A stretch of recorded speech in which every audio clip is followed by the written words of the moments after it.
live in your zone.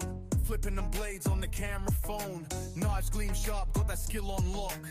Hit up the membership, don't you dare stop. Nine flicks popping, yeah, the crew stays tight. Jovan spinning steel in the neon light. Keep the dream alive, catch that vibe. Subscribe now, fam, keep the hustle high. Steel sings smooth when he flips them nice. Precision so cold like the Arctic ice. Grip steady tight, yeah, the moves are mean. Slicing through the air like a movie scene. Get your channel pass, time to elevate. Step into the flicks, yeah, let's celebrate. This ain't just vids, it's a whole new life. On the edge of the screen watching it. Nine flicks popping, yeah, the crew stays tight. Jovan spinning steel in the neon light.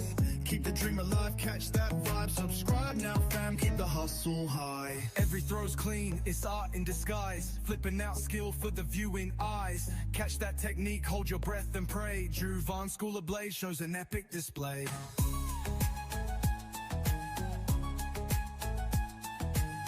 Keep the dream alive, catch that vibe. Subscribe now, fam, keep the hustle high.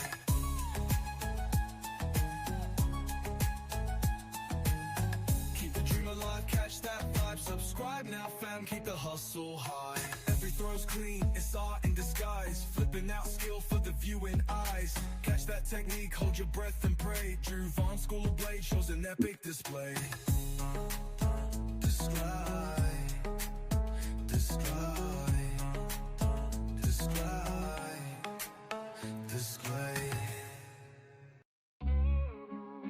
Yeah. Got the world in a spin.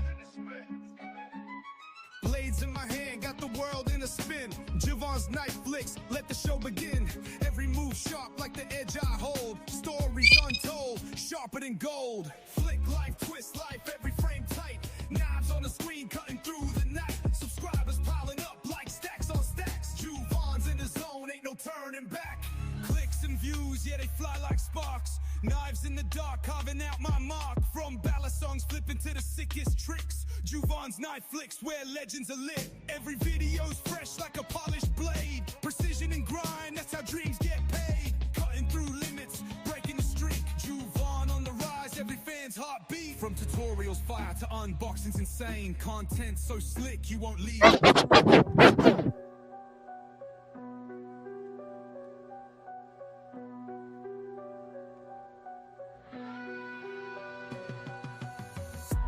Wide open, the clock don't rest. Street lights flicker, got a blade in my chest. Not fear, just thrills as the steel shines thin. In the glow of my insomniac, sit and spin. Late night cuts where the stories begin.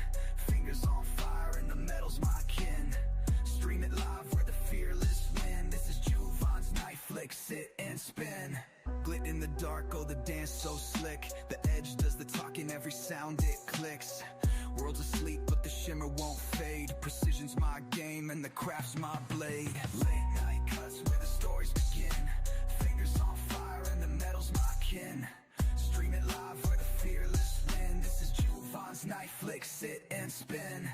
Under moonlight, the sparks they fly. Sharp as my wit, slicing through the sky. The rhythm of midnight, sharp edges sing. Tuned in, live to the late night king.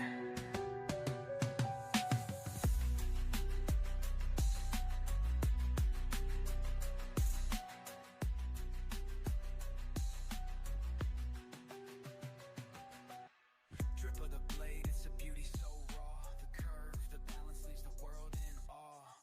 Restless minds find their solace in steel. Crafting a story no day could reveal. Late night cuts where the stories begin. Fingers on.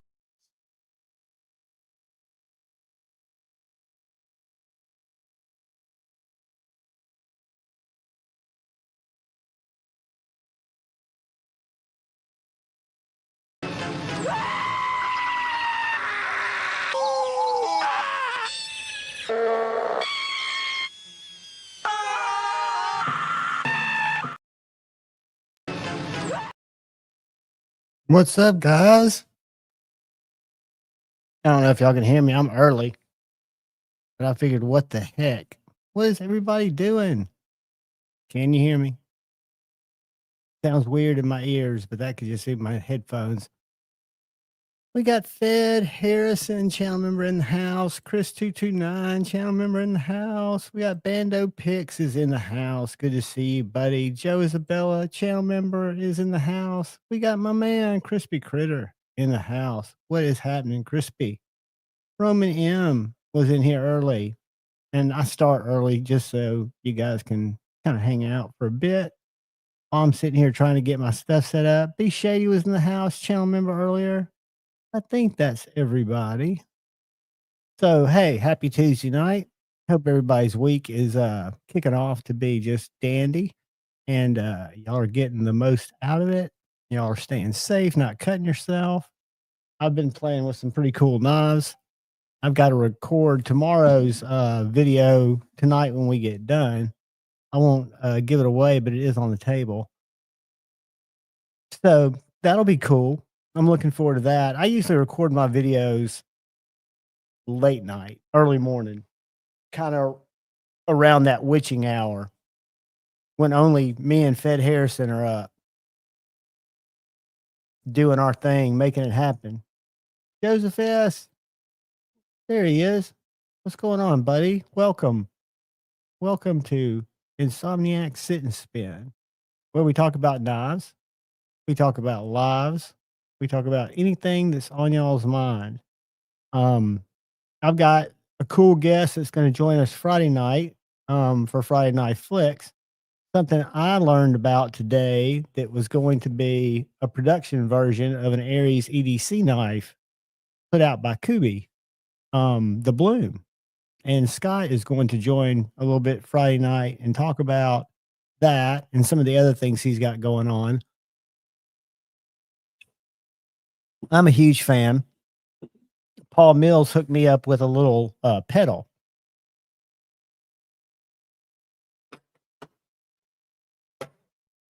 This little guy right here.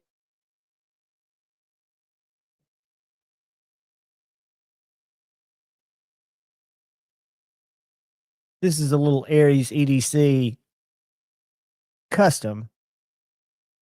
And the Bloom, he put it on Instagram today. Let me go to it. And I think it's going to be right around that $80 range. Go to Aries. Go to share.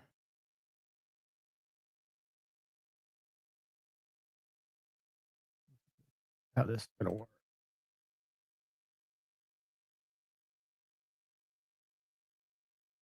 So there it is, the first production blade at Kubi Knives, now currently available.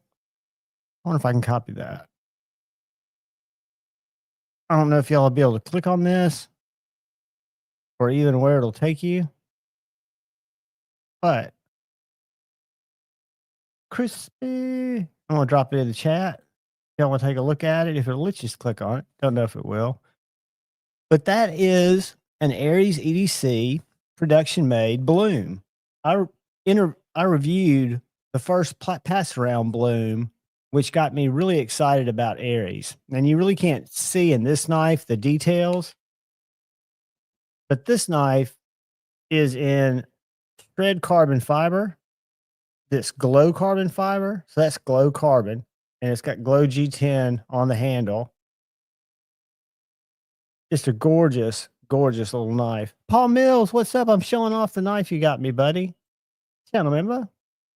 But I was also showing off, Scott's going to join me Friday night for Friday Night Flicks, and he's going to talk about the Kubi collaboration that he is doing. I threw a link up where you guys can look at that. I think it's live now, where there are some Kubi Blooms, micarta 14C. They look pretty cool. Actually look very cool. And then I took, what is up? Satisfaction. I took my little Crowhawk after 1931 Leatherworks inspired me, and I took my Dremel to the handle, and I've been trying to give it a rock pattern. He sent me some pictures of his, I think it's coming along nicely. Not quite up to TKL specs, but it's definitely got more grip than it did. Modding my first knife. What do you think of that? That's scary. Joe Isabella, the man, the myth, the legend. What is up? What is up? I don't know what time it is in your guys' part of the world. It is like 10:10 here. And I went over to my mom's to help her install. I installed a screen door over there because she's got a new cat and she wanted to be able to open her back door. And the little bastard's going to end up trying to get out. But long story short, we ate, hung out. I came back, napped, and I'm wide awake. Got a coffee here on the side.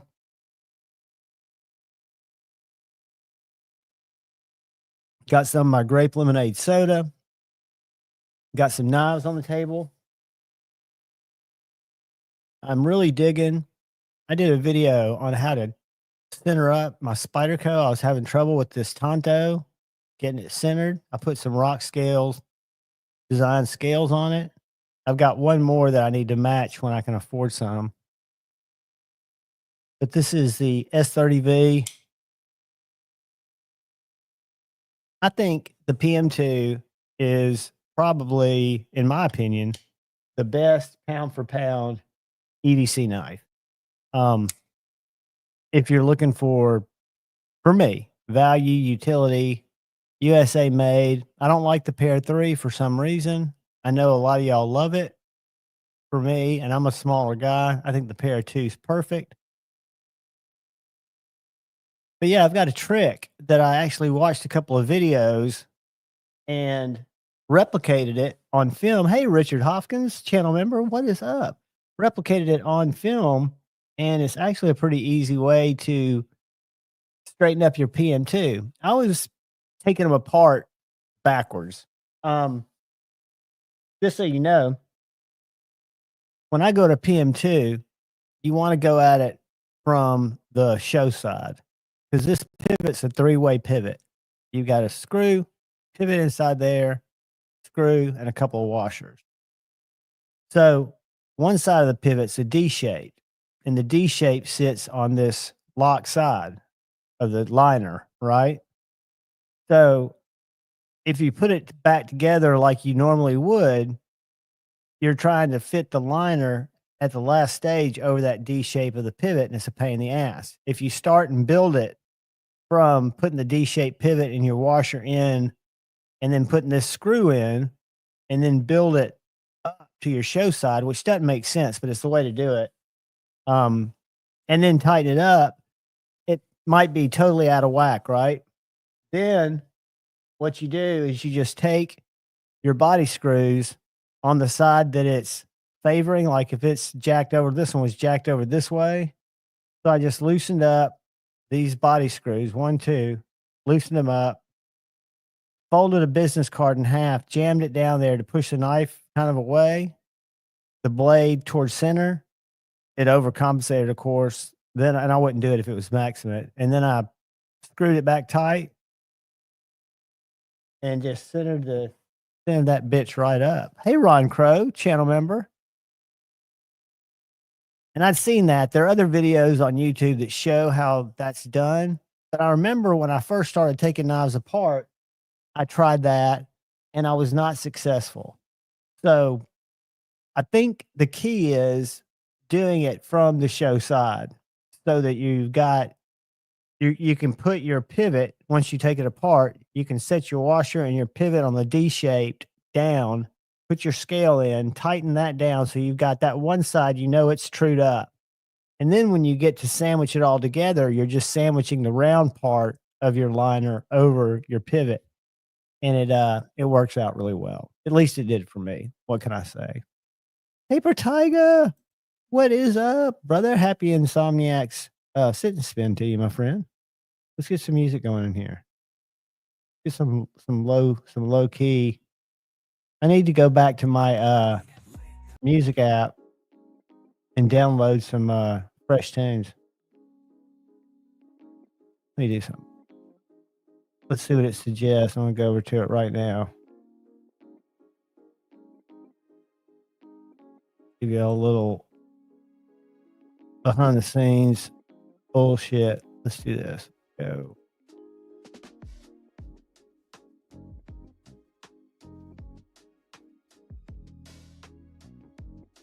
Popular tracks.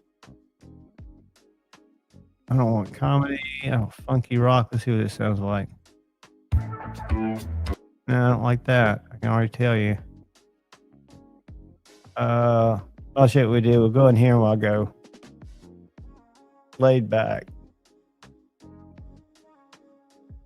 Hip hop.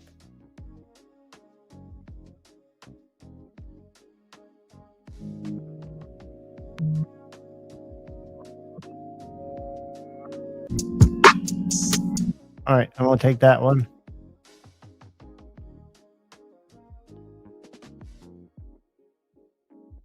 I'll snag it over here. There. What's it called? Language. Did this. Kill that. Stop sharing. All right. I'm gonna try to drop that tune in here. Y'all can't say I'm not trying to make it fresh for you. Probably end up ending the stream from my own speak language. Here it is. Boom. Open that. And it should give us our new low key. Get a little closer to y'all where we feel a little bit more. There's our new hip hop song that we just downloaded. I can't hear it yet.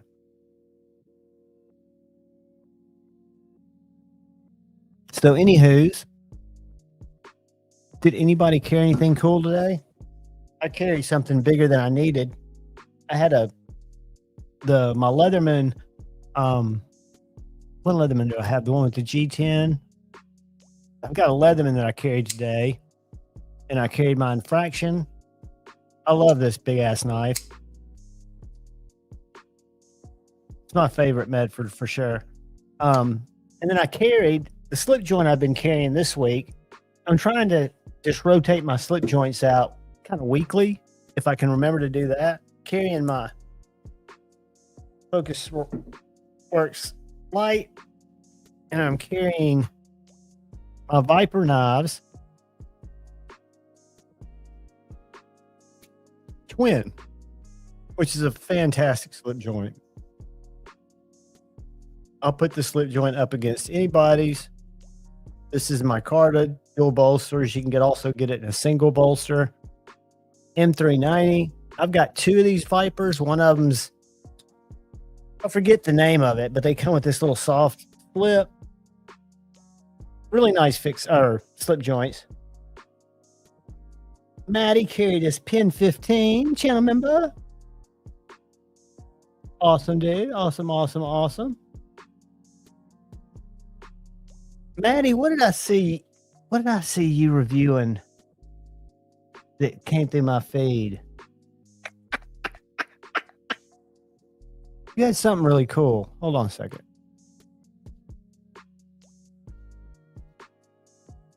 Over here. I hope you guys just come here to chill because I have very, very little structured game plan here.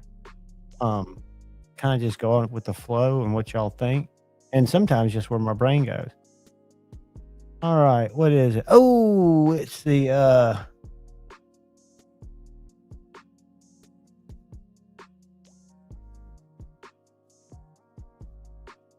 was it the Mallory Spectra? No, the Good Screw Neutron Star. Dude, how do you like that knife?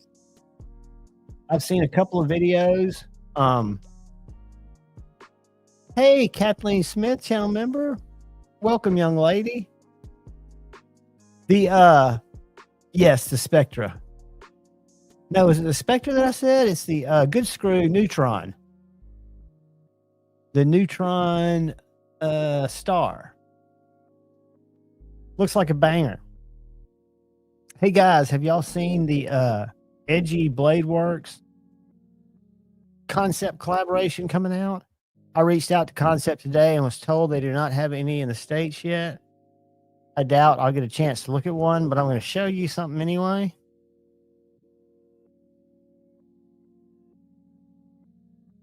And I will, if at all possible, probably buy one. This is a knife that's kind of excites me. Because Concept's quality, everything I've gotten is good. Check this bitch out. The tipper. You recognize that, Maddie? Had some issues and was small. I got you, buddy. Maddie, what do you think about the tipper from Concept for under $200? And I'm assuming that's the smaller 3.38 blade. I'm telling you, I love that.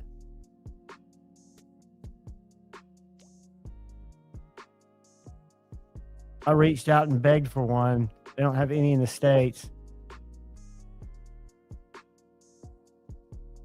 What do y'all think? Pretty cool? Tipper? No tipper?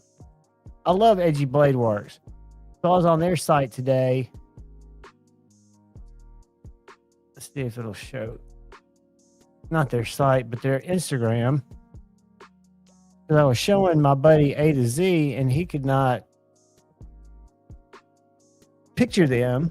But there's the Concept collaboration they did. And I just love to see a custom maker, whether it's Aries or whether it's somebody like Edgy Blade Works. I'd love to have a legit Edgy Blade Works. And one day, hopefully, will. But you know, the Concept, and I love that one. There's Stevie, Tipper XL.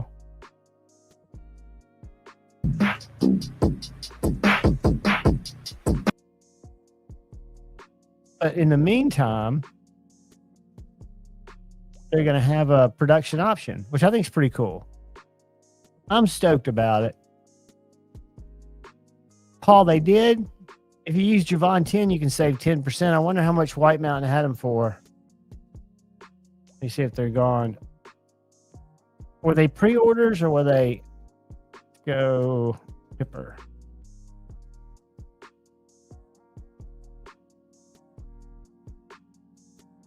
The blue and the Damascus is all that's in stock now.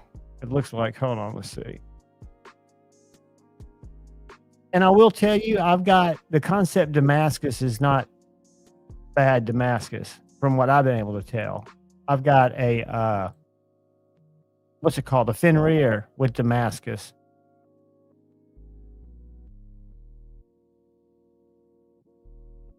Yeah, I would prefer not Damascus, but hopefully they'll get some more in stock. I think it'll be a popular knife. Yeah, I think his customs are about 800. Maddie, how much are the customs roughly? How much are his customs if you get an Edgy Blade Works? Starting out, are they 500? Are they 800? I'm not sure. I don't want to come off. Yeah, absolutely, Fed. I'm just hoping to have a place to camp. I'm just going to be hanging low. I'm not going to be buying anything, but I'm going to be there. Rob's Nerdy Knives, what's up, buddy? I hope you're doing well, my friend. Welcome to Insomniac Sit and Spin. We talk about very, very little. Mirsal, channel member, what is up, buddy? Around $1,000. Yeah, I thought they were high. So they're $1,000 to 2.5. So if you can pick up one for under $200, I think that's a win. I'll show you a knife that I got from Concept that they were kind enough to send to me that I was blown away by how overbuilt it was. It's their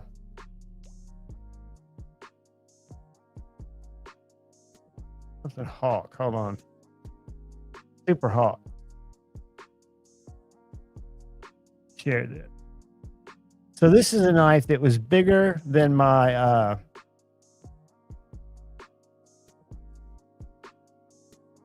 any of my Medfords, bigger than my Spartan Harsey, This thing is huge. It is 9.3 inches, 9.03 inches with the 0.157 blade thickness, 3.89 inch blade. They've got it in a sheep's foot, which is the one I've got, if you can call it a sheep's foot. And they've got this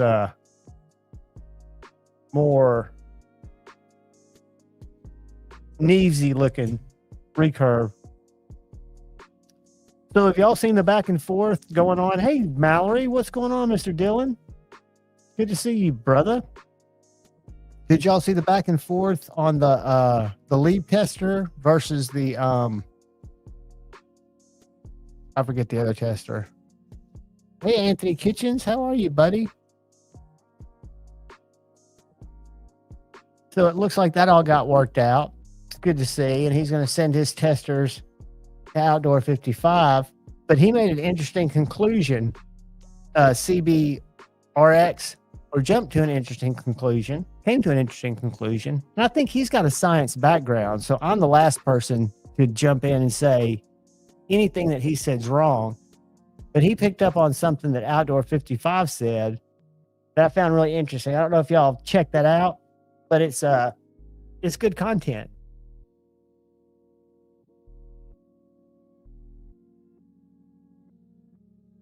It opened up a whole nother can of worms, kind of in a way. But you can hear, everybody can hear somebody say something on video and get something different out of it. So I didn't watch the video that closely, but I don't remember hearing anything that talked about them being off because of heat treat. So I thought that was kind of weird. So what is everybody toting around in their pocket? Yeah, Dylan, there's so many. I've learned to stay out of comments, even if people are blatantly wrong, because they are all the time. And they're little factions that, are just going to look out for each other's beliefs and point of views. And,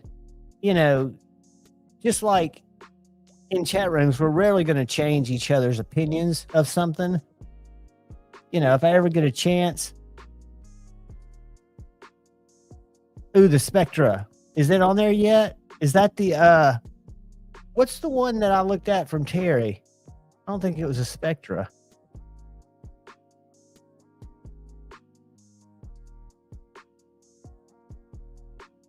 Edgy, what's up, brother? Rob, I was just talking about the back and forth between CRB. I forget his name. Hold on.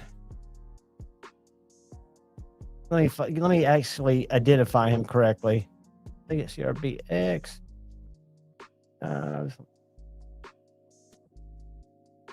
He's a reviewer, dude. XR, what is it? Here he is. So this guy did a review on a couple of Jared Neves knives, but he used a Lieb, $150 Lieb Amazon tester. So what he's done is he has now ordered the proper HRC tester, but he's sending these out. So where's the latest video? Hold on a sec.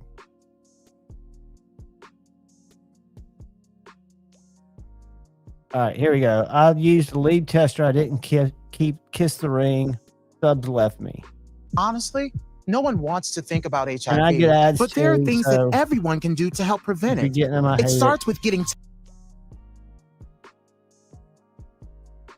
Have y'all checked this guy out? Hi there, welcome to my channel. If you watch it on a regular basis, you know it's not my regular greeting, and you probably also noticed that I took off my No BS badge. Can y'all hear me? The reason is, my channel... He's about to do a little wham-wham. Can y'all hear it? And again, I think this guy's very intelligent, has an engineering background, and who am I? Because I know nothing. And it sounds to me like he's making reasonable assumptions, but I don't know. And this is the second or third video. So y'all go back and watch his and Jared's back and forth. Is under assassination attempt. from Knife Influencers Guild. Today, if you want to start a knife channel, if you're an upstart, you want to start a knife channel for whatever reason, you have to kiss a couple of rings. All right. Guild. I did not kiss any rings when I started my knife channel, but that's not to say that you don't have to. I think if you're going to go out and, put out, whether it's fictional or factual information, you should be ready for counter opinions coming back your way. But anyway, I'm just saying that so it's transformative. YouTube terms of service, fair use. Here we go. Today, if you want to start a knife channel, if you're an upstart, you want to start a knife channel for whatever reason. And I didn't kiss a ring. You have Except to Maddie's. kiss a couple of rings. I did kiss Maddie's ring. Good. Especially if you think that at some point these godfathers of the knife world will create their own knife. Okay, so I'm not a brain surgeon. I'm a dumb guy who likes knives, but it sounds to me like he's taking shots at Jared personally, but I don't know that. And you are planning to give it an independent and unbiased review. I saw a comment, somebody saying he's always boasting how he buys all his knives. It's not why I'm telling you this. It's because so that you understand I have no financial interest in giving a positive review, and certainly don't have any financial interest in giving a knife. I agree with that because he's had conversations with other reviewers that he's in it for the views. So he is in it for a little bit of controversial content, which everybody needs. He's kind of a contrarian, which is a good thing. But let's fast forward. Let's fast forward. There's one by Super Steel Steve. I did take his video seriously. I just couldn't take his tone very seriously. And that's why I did not respond to his video. Hey, this can be complete bullshit. But when you take it and then you make people base it, and then no comment. I bought it for me. I really enjoy reviewing. So anyway, he's getting a. Next knife here is actually one of the most interesting in the whole batch that I chose to test. This is a very badly heat-treated 1084 blade that I've used in a pre. All right, so this is what he pulls out. So this is Outdoor 55. He's pulled some content out of there talking about how the lead test and the HRC test, how they were different, but this one's very badly heat-treated. So they talk about consistency versus accuracy. Back it up just a hair. Watched Alex's video several times.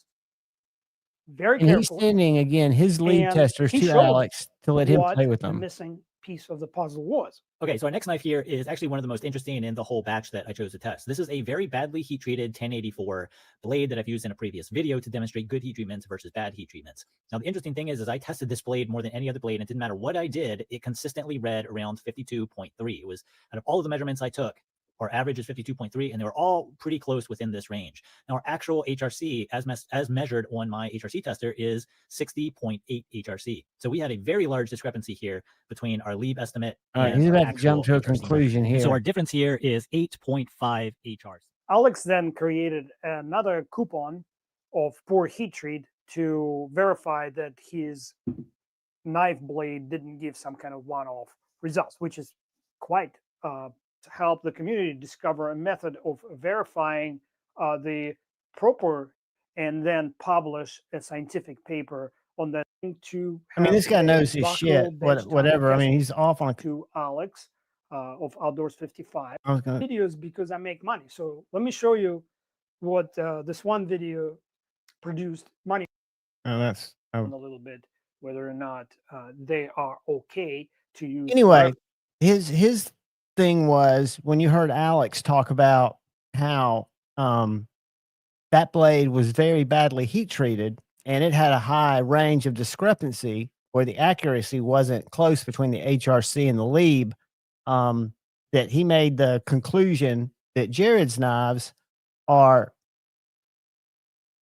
Rob, exactly. And that's where this guy though, there are others on there that are Todd, I agree. I'm not at all. I think the guy of the ones out there that are, I think, less than credible, and I'm not going to call any names.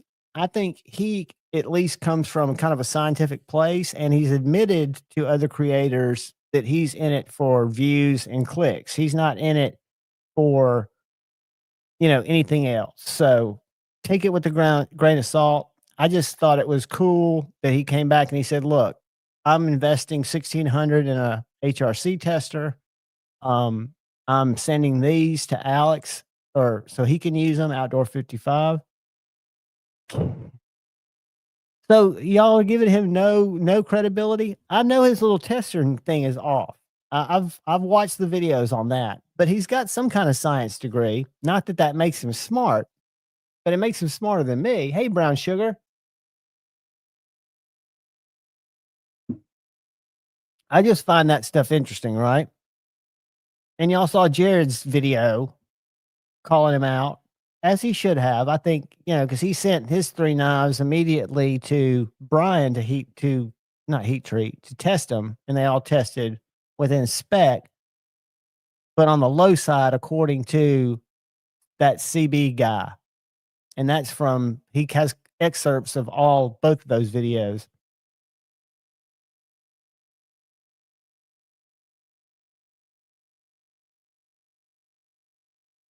An engineer. Hey, Edzilla. So yeah, I mean, I think he's trying to come at it from a, maybe too logical. I don't know.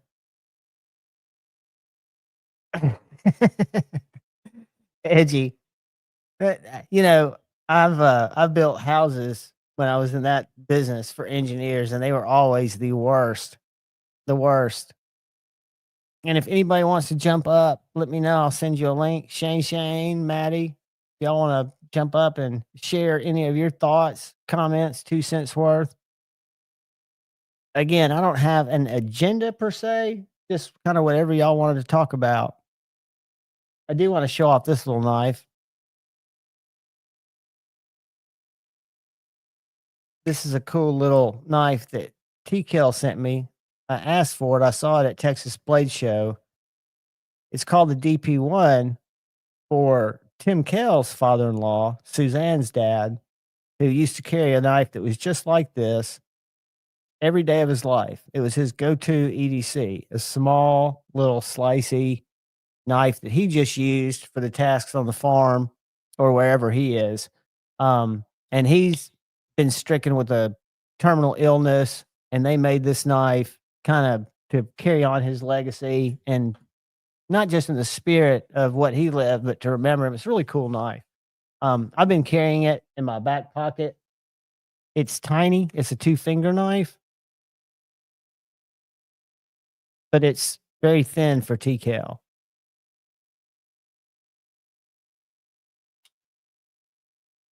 Shane, jump on, buddy. Let me send you let me see if I can figure this out. They've changed my StreamYard a little bit. They've changed everybody's. I've now got scenes which I have no idea how to use, nor do I want to use them, because I'm afraid they'll jack it up. Edgy.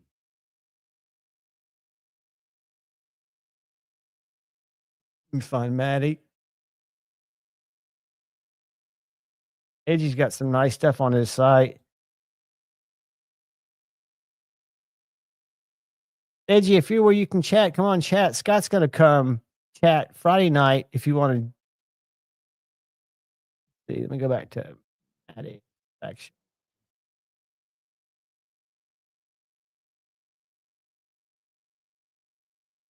And I know this is between days for him, and he's probably doing family stuff. But the links are in the mail, kids. If anybody wants to jump on.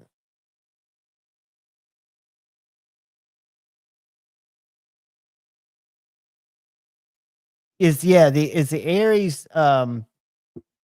Aries just makes great knives. I've got the little pedal. It's not super slicey. I'll show you a knife.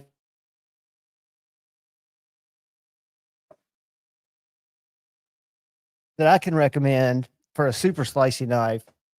This is a Marlboro Handcraft little prick. And this little prick, I want to say, is AEBL. And it is flat, full flat, super thin.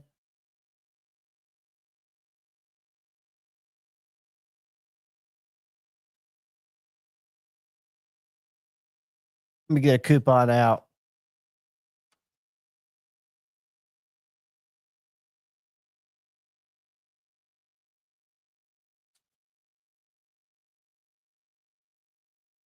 That is a slicey little guy. Just saying. But I'm sure the Aries is too. I've got my pedal is slicey, but it's a smaller blade. So it's very slicey. It's just got more, you can feel more resistance behind it.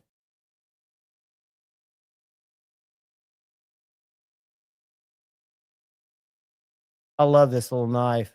That's glow carbon fiber, by the way. Wish I had my lights on a remote. I'd turn them off and you could see it glow.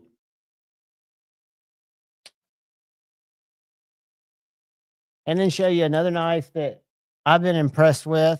I've carried quite a bit. I really like it. It's a little bit smaller than a Benchmade Bug Out. This is an Asher Little Buddy. It is $120 S90V and micarta Pixie. I want to say it's about 6 inches. Tip. What is it? 7 inches. Little 7-inch knife. Very utilitarian, very knife-like.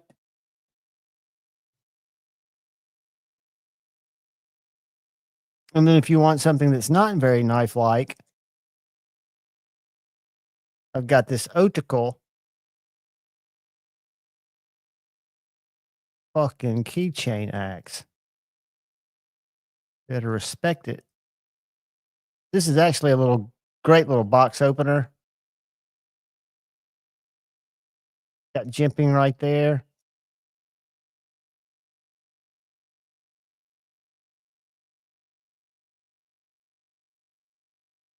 It's different. Dr. Drew Dude, what is up? Kyle, like I say, I'm saving those for a special occasion, and I do not see them coming out of the closet, in the dark closet where they're kept at about 70 degrees, anytime soon. It's not like 22 caliber pew rounds that you just go out and you just shoot them off. You save them for battle, my friend. You save them for battle.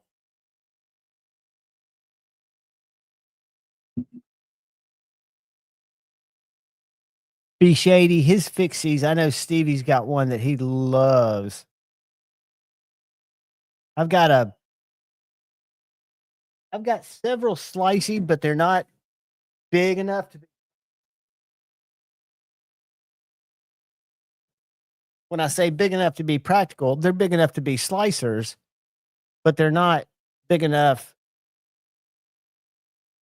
This is a T. Denny Apprentice. This one's in crew wear.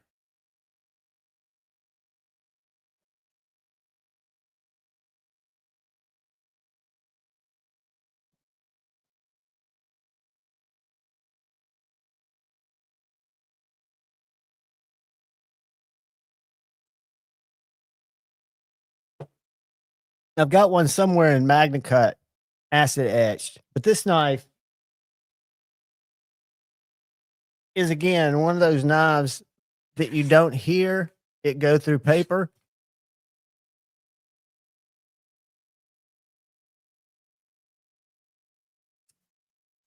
I wouldn't want to break down a ton of cardboard with it, but if I had to have somebody cut snake venom out of me, it'd be a good one to have around. Kevin Smith and Knives, welcome, my friend.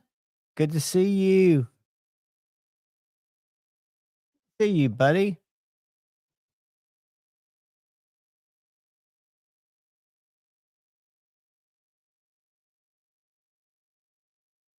And then I need to talk about this little knife at some point. Haven't done the review on it yet, but this is a knife that was sent to me that I asked for because I'd seen it, called Geo Knife. Chinese company, makes a knife with an axis lock, either at a drop point or a really distinctive clip point. Looks kind of like a cross between a Bug Out, Kaiser, a little bit of Civivi Elementum. So it looks like its own knife, really.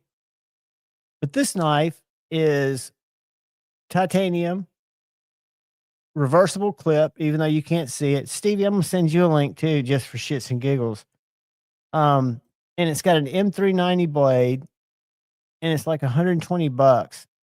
And I'm not a huge fan of bar locks, but it's pretty snappy. And I've kind of enjoyed carrying it, if I must say. Now there are other knives.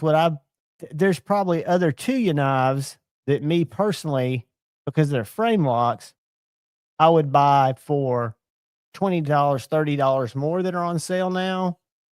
But they also make these in G10. But just a good everyday carry knife. Very sharp, had even bevels.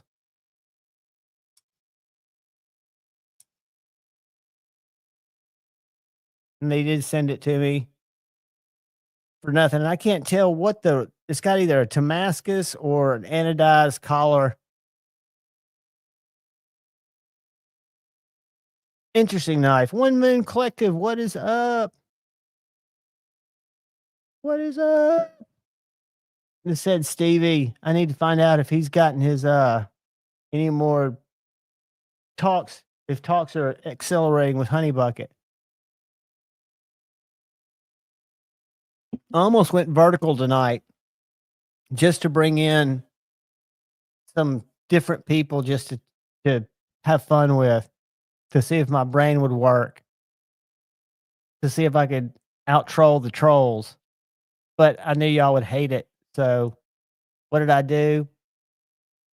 Of course, I made it for you guys.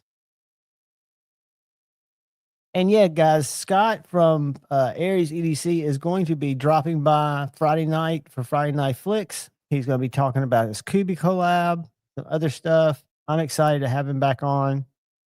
I dig his stuff. Troll hunting is great fun. And if I could absolutely get it, no more talks yet, it'll happen, Stevie. If I could get it to go right now, to go portrait, I would do it. But I'd have to start another live, and I don't have that kind of dexterity. Why did my background stop moving? What in the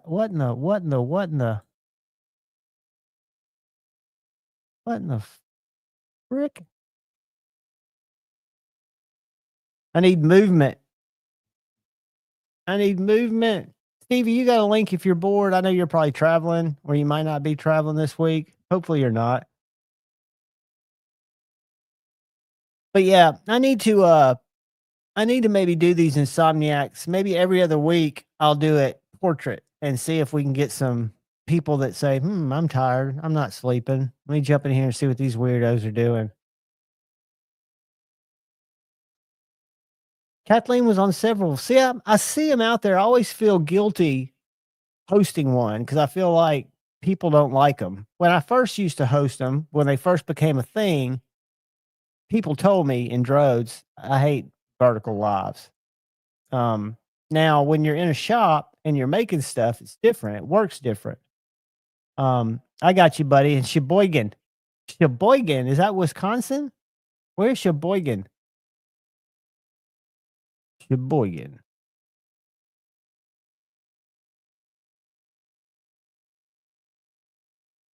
I'm Googling it. I'm not going to make Stevie type. He's tired. Sheboygan. Boygan. It is in Wisconsin. I was right. I don't know if I said that, but I was thinking that. Awesome, dude. Get rest. Travel well. I'm sure you're just at the beginning of your week. Keep boiging. Look who's backstage. Thumbs up if you're ready, my friend. What's up, buddy? What's up, guys?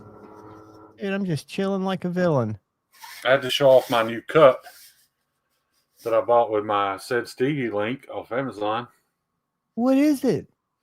I don't even know, dude. It was some cup Stevie was talking about that was like the best at keeping things cold and hot. And I don't even remember now. Is it like high impact plastic or is it like lined with zinc or what's it's stainless steel. I ordered mine green just so it wouldn't be just like Stevie's, but I apologize. You know that was hard to do, wasn't it? Your finger hovered over being just like Stevie. I bet that was torturous. And what's weird, dude, is the hole for the straw. Like you can't even. It doesn't even look like there's an opening there. That's how tight it seals. I know what you're going to do with that cup later. But this just to prove that I ordered something using Stevie's link. There it is. And when you notice that that's got a protracted lid, next time we see it, we'll know why. Oh, might be a little bigger. How have you been, my friend? I've been okay. I've been okay.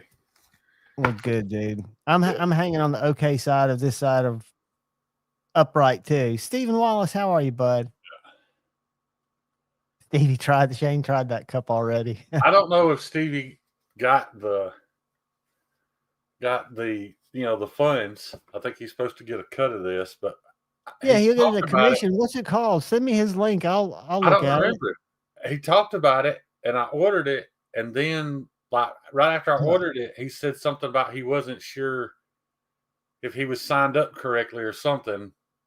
I can't remember. He is. If it generated him a link, I'm sure it is. Is it? Yeah, I hope you made $42 on this $22 sale. Did it say anything on it? No, it's just man, it's just a cup, dude. It's a $22 cup. Dude, but it is a bunch of $22 cups.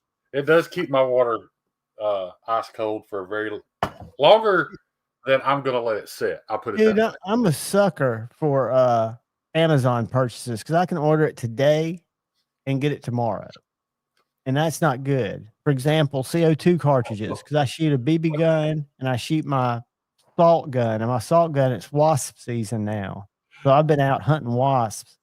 Sorry, Cheeto, I didn't have my glasses on. I thought he said I made $42 off that. It says 42 cents. 42 cents. My bad. I'm glad you made 40. If everybody bought one, though, Stevie could buy himself lunch. That's exactly right. Let me say this while I'm here. I am 110% behind using affiliate links. The guys come on here and they take their time to make content, and I promise you they make little to nothing for doing it. So anything you can do to support those guys, I'm 110% behind it. I am also 110% behind buying something that I choose to try to avoid, which is Chinese-made knives. But if you're going to buy one, by all means, guys, buy one that's going to benefit somebody that you know and love, like Dylan Mallory or Matisfaction or Cole or Terry or Lefty, by all means. Absolutely. So there's a market for those knives. They're completely necessary. And, I feel a lot better knowing that when something like that's being bought, whether it's 42 cents or $42. Well, you saw what I was showing earlier, didn't you, Shane? The concept collaboration? I didn't see that one, no. Let me show you something real quick. And I always said that it's called the tipper, so I can't call what I was going to call the tipper. Damn it. Yeah. But check this out. Tell me if it looks familiar. I know it will. Oh, you're talking about the Scott Steele's concept. Yes, sir. Yeah, absolutely. How awesome is that? For $177 if you can't afford $1,000. Right. And I think that's the thing. At least I've heard excuses like the postman's going to make more money. Guys, a lot of those excuses are bullshit. But in this case, Scott Steele's is going to get a piece of that money versus some Chinese manufacturer just keeping it all. So I'm 110% for that. If you choose, and they're bringing it, the way I look at it, they're bringing it to market a design that's popular with a guy who's allowing that. They're not doing it on the down low copy stealing way. I mean, it's kind of like a. And John, you might not remember it. The first knife I ever bought that was over $100 was a Dylan Mallory design. Oh yeah. And I didn't care where it came from because Dylan had designed it. Now I didn't even know Dylan at the time, so it wasn't a. That was the Forest. I just no, it was before the Forest. Oh, it was the I gotcha. Yeah, the Archeo. Archeo. And I just loved the design, but I also loved the fact that it wasn't something that just Artisan or just Kubi was going to keep all the money. You know, it was supporting a U.S. designer. And I think I've let that get out of hand with people thinking that I don't support that. I absolutely do. If that's your price range, or if you just love the knife, regardless of the price range, it makes me feel better to know that an American designer got a cut at it. Yeah, exactly. And the bad thing is, there's a guy now, I don't know his name, but all he does is reviews. What are they called? Jafari, and the other is some other company, but they're the fake. Oz Roosevelt clones. Yeah. And he talks them up, for now. He's bought enough now to where he could have bought an Oz. He's got like 8 of them. He's got a skeletonized one, and he compares them to each other. And I don't know if he's got one that he's compared it to that's an Oz, but I just think that as long as you're not supporting that. I don't even have an issue with that because it's his money. When I started becoming vocal about all this is when guys like that would say, I buy these because I can't afford an Oz. And then I'm like, dude, you've got $5,000 worth of clones. You damn well could have bought an Oz. And the reason I became vocal about it is because I had done it. Right. If you remember a couple of years ago, you sent it to Microsoft. You sent it to Microtech to get it fixed. Yeah, I gave away $4,800 worth of Chinese budget knives. And that's when I did that because I realized, man, I bought $5,000 worth of this stuff. And the whole time I've been telling my viewers I can't afford a Spyderco. I was lying to myself. And that's when I became vocal. Just stop lying to yourself. Dude, Dark Gravity made me see that light that if you want something that's going to make you happy, man, buy it. I don't care.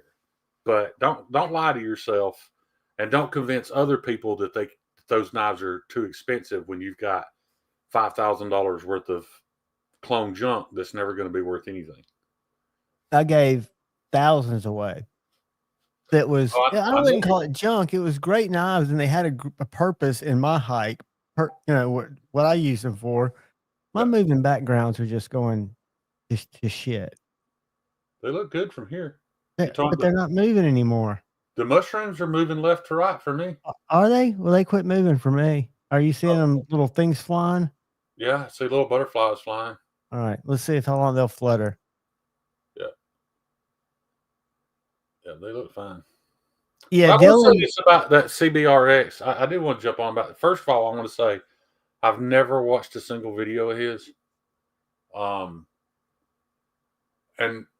And because I've never watched a single video of his, I really don't care what he said. However, you and Rob's Dirty Knives were partially right, and he's partially right.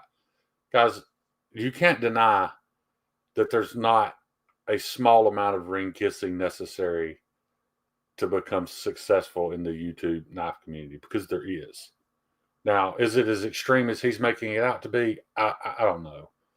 But I burned bridges. Think about this, John. Think about the fact that if I had never pissed off Lefty and Tri-State and some other channels, if they had all been showing my knives off, how many could I have sold? How many do you want to sell? I don't know. That's a very good question, because I don't know that. Because I guarantee you, and a lot of people would love to look at your knives and show them off. Right. I mean, right now, I'm struggling to keep up, because of my health issues. I'm struggling to keep up with what I can sell. But I'm just saying, right. I'm just saying at this point, I probably could have been having them at least partially produced and be bigger than I am had I not spoken up. Now I'm not saying I regret speaking up, but there is I think you're growing smart. I think your plan has kind of been dip your toe in, knowing that you were going to get fully immersed, but you've been hyper cautious of biting off more than you can chew. But there is a hierarchy. There is, but at the same time, I don't feel I've never, maybe I don't ruffle feathers, but I kind of call it like I see it on a lot of sides. And I've heard from, I've been in chat rooms where I'm getting talked about and I don't care. But you've been in chat rooms where I'm being talked about. Oh, and I yeah. know from other people that you're one of the few people out there who actually defended me in those chat rooms. That's the kind of thing I'm talking about. It is kind of middle school clicky, dude. It's clicky, but there's the hierarchy part of it. Look at Tactical Llama, and I won't say his name again, but he's growing, right? Without, in spite of all those people. How he's doing it, I don't know. Who knows? But it doesn't matter. There are people that play, and I'll tell you somebody else who I don't think, and maybe he used to, maybe Metal Complex. I know he used to look up to Slicey Dicey and Nick Shabazz, but he doesn't seem to have people that he's kissed up to. And I know he has. I know he's been on different podcasts and stuff like that, but Metal Complex does a good knife review though. Yeah. I mean, he was going to grow because his product is quality. I agree, Kathleen, and I think that's his stick. I think that's what he did in the gun community. And I think that's kind of what he's Kathleen, where he told me that's his stick. He is a troll. He enjoys it. He told me that. That's part of his personality. There's parts of my personality that Kathleen didn't like when she discovered me. I get it. That makes perfect sense. But yeah, the internet should be a place where people can speak their minds, and you shouldn't get hurt feelings. Right. It shouldn't be a place where something upsets you, right? Because everybody's entitled to their opinion, whether you agree with it or not. Exactly. 100%. And then it's fun to trigger people. Like, where'd Kyle Coonley go? I don't know. He's lurking. I was kind of hoping he'd pop up. Palmer, you're 100% right there too. It is starting to feel robotic at this point. And I'll say this, before Metal Complex got so big, I used to say all the time, nobody did a knife review any better than Slicey Dicey did. Slicey Dicey made me want to buy knives. His live streams, on the other hand, complete snooze fest, man. So boring. Was it Beer and Blaze? Was it Beer and Blaze was his live that I think I remember? That's the only one I remember. I think so. One he did on Sunday that was like him drinking a beer. Yeah. And he'd talk about knives. It was always top down. Yeah. Yeah, he had a boring live stream. But if I was interested in a knife 5-6 years ago, the first place I went was to Slicey Dicey's channel to hear what he had to say about it. Me too. And I put a lot of credit in Nick Shabazz. I watched a lot of Blade HQ videos. Shabazz was a little too high end for but he reviewed some Civivs that I can remember. Yeah. I think the Elementum, his review is what turned me onto it. Dude, I don't know, I'm sure they realize it, but the Chinese knife manufacturers, dude, if you think back on it, Lefty was a great drunk. That industry owes everything to the Civivi Elementum and the Kaiser Sheepdog. Yeah, those two knives. The Drop Bear's been a blow up too. Yeah, but the Drop Bear wouldn't exist if it wasn't for the Sheepdog. You're right. The Sheepdog drug Kaiser out of obscurity and into I owned a sheep and loved it, man. It was an excellent knife. And if you remember, Shane, I think you might have even looked at some. I had a lot of the old titanium S35 Kaisers that were really good designs. There were several that were John Gray collaborations. They all screamed Kaiser. They all had a Kaiser vibe. Right. You're right. They were great knives. For what they were. And I wanted that. What was that funky looking knife that Isham, the Praetorian, was it? No. What was that thing called? It was I had it. I gave one away. It was It was kind of dinosaurish sounding. Yeah. Now there was a real wacky Wii one, but I think the Kaiser only go Kaiser. Let's go. Yeah, the Metatherion. Metatherion. I wanted that knife, even though it made no sense. I wanted that thing pretty bad, but yeah. Then I mean, in all honesty, guys, the artisan tradition. If you look up knife in the dictionary, it very well could have been a picture of the artisan tradition. Highly underrated knife. However, it didn't sell near as good as some of Dylan's designs did. You know, they were just more popular. But yeah, hey, they've got this. They brought this thing back in a freaking exclusive. I really hope Eliza's family is getting some type of support off that. Surely they didn't. I'm sure he is. Maybe I don't even want to know, man. No, I'm sure. I hope they're getting something. Look. Yeah. I'm sure that I can't imagine it not. Yeah, if I found out they're making money off that and his family's not getting something, it just give me all much more reason to hate Kaiser again. Yes, yes. I would jump right on that bandwagon with you. Yeah. That was kind of like I turned my back on Kaiser when they turned their back on Vu.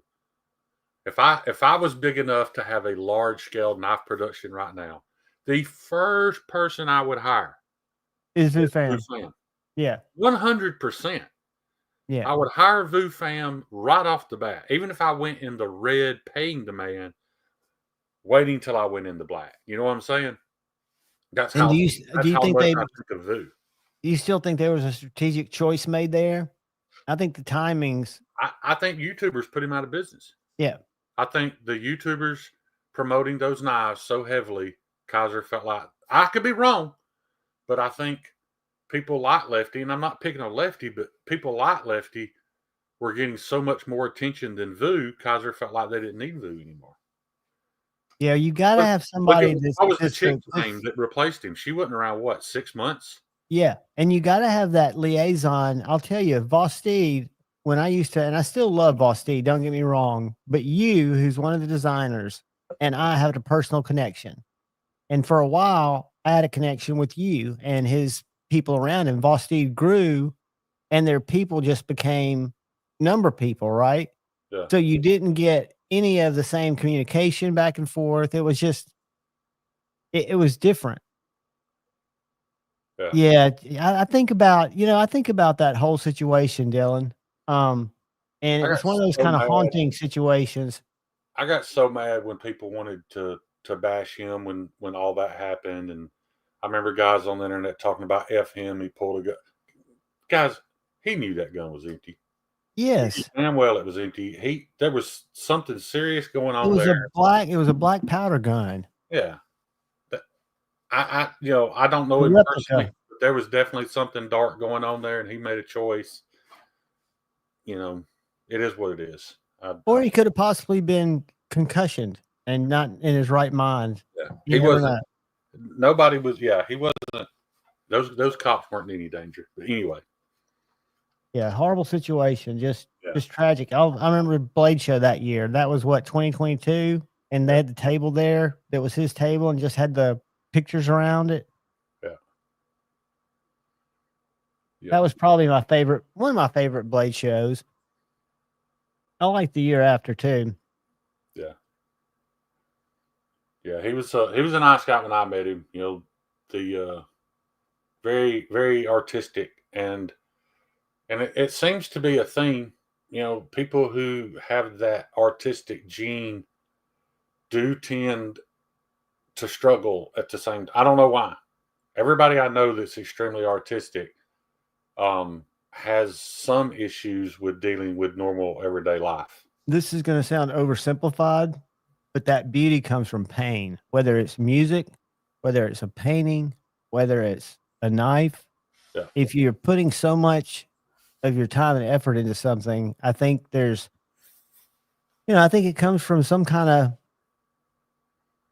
of pain real art. You look at comedians, you look at actors, you look at artists throughout time, your greats, and they've all had kind of tragic conclusions, for lack of a better term. Yeah. You're probably right. Trauma probably does create brilliance. When you think about, like, I think about Prince, you know, and I know his is a totally different story, but that dude was a genius, however you look at it. Absolutely. And then you think about, like, you know, your Keith Richards, your Eric Claptons, the shit that they went through to get where they were, you know, down to the depths of just the worst place that they want to be. You look at the guys from Motley Crue, you know, they were down in the gutter, you know, and they came back. Guns N' Roses too. A lot of them don't come back, but there is a struggle there where they can't, you know, you get some degree of success, and maybe it's imposter syndrome or something like that, but it's hard for them to even deal with the success, and the struggle's real. I just seen Murasalt said concussions required to buy Kaisers. Exactly. Yeah. Hey, Kaiser makes good knives. They were early on. It was them and Civivi that were taking most of my money, and I think I got more money. Yeah, Robin Williams, a fantastic actor, comic, but a sad clown. And I say clown in a very nice way, not like he was a clown, but Anthony Bourdain, another fine example. Chris Cornell. Yeah. Depression is real. Yeah, Aerosmith hit rock bottom. I mean, they were doing hundreds of thousands of dollars worth of cocaine and had bad management, made bad decisions, but they had a hell of a time, I bet. God, I bet they had a hell of a time. I bet if you ask Joe Perry if he has any regrets, he'd be like, nah. Yeah. Maddie, I buy mini Kaiser. I mean, you know, it's I rare. buy mini Kaisers. It's rare that you find a bad Kaiser, in all honesty. Yes, you know, I have opinions on blade steel and misrepresentations of steels sometimes, but as far as I'll let you borrow a bad Kaiser. As far as the construction quality and the action, if you're into that, if that's important to you, Kaiser makes a good knife, man. Ain't no arguing that. Yeah. But that one, that October had lock failure that I didn't know about. Remember the one the one that had the bacon look on it? Oh yeah. And you realize it had lock failure. That's the only one I've seen that was bad. Oh, was it the October? Mm-hmm. Yeah. And that was a nice, I wanted that knife. Yeah. That was one of my favorite looking Kaisers. I thought they did a really good job on it. And yeah, the lock was dangerous on it. I'll show you a great Kaiser.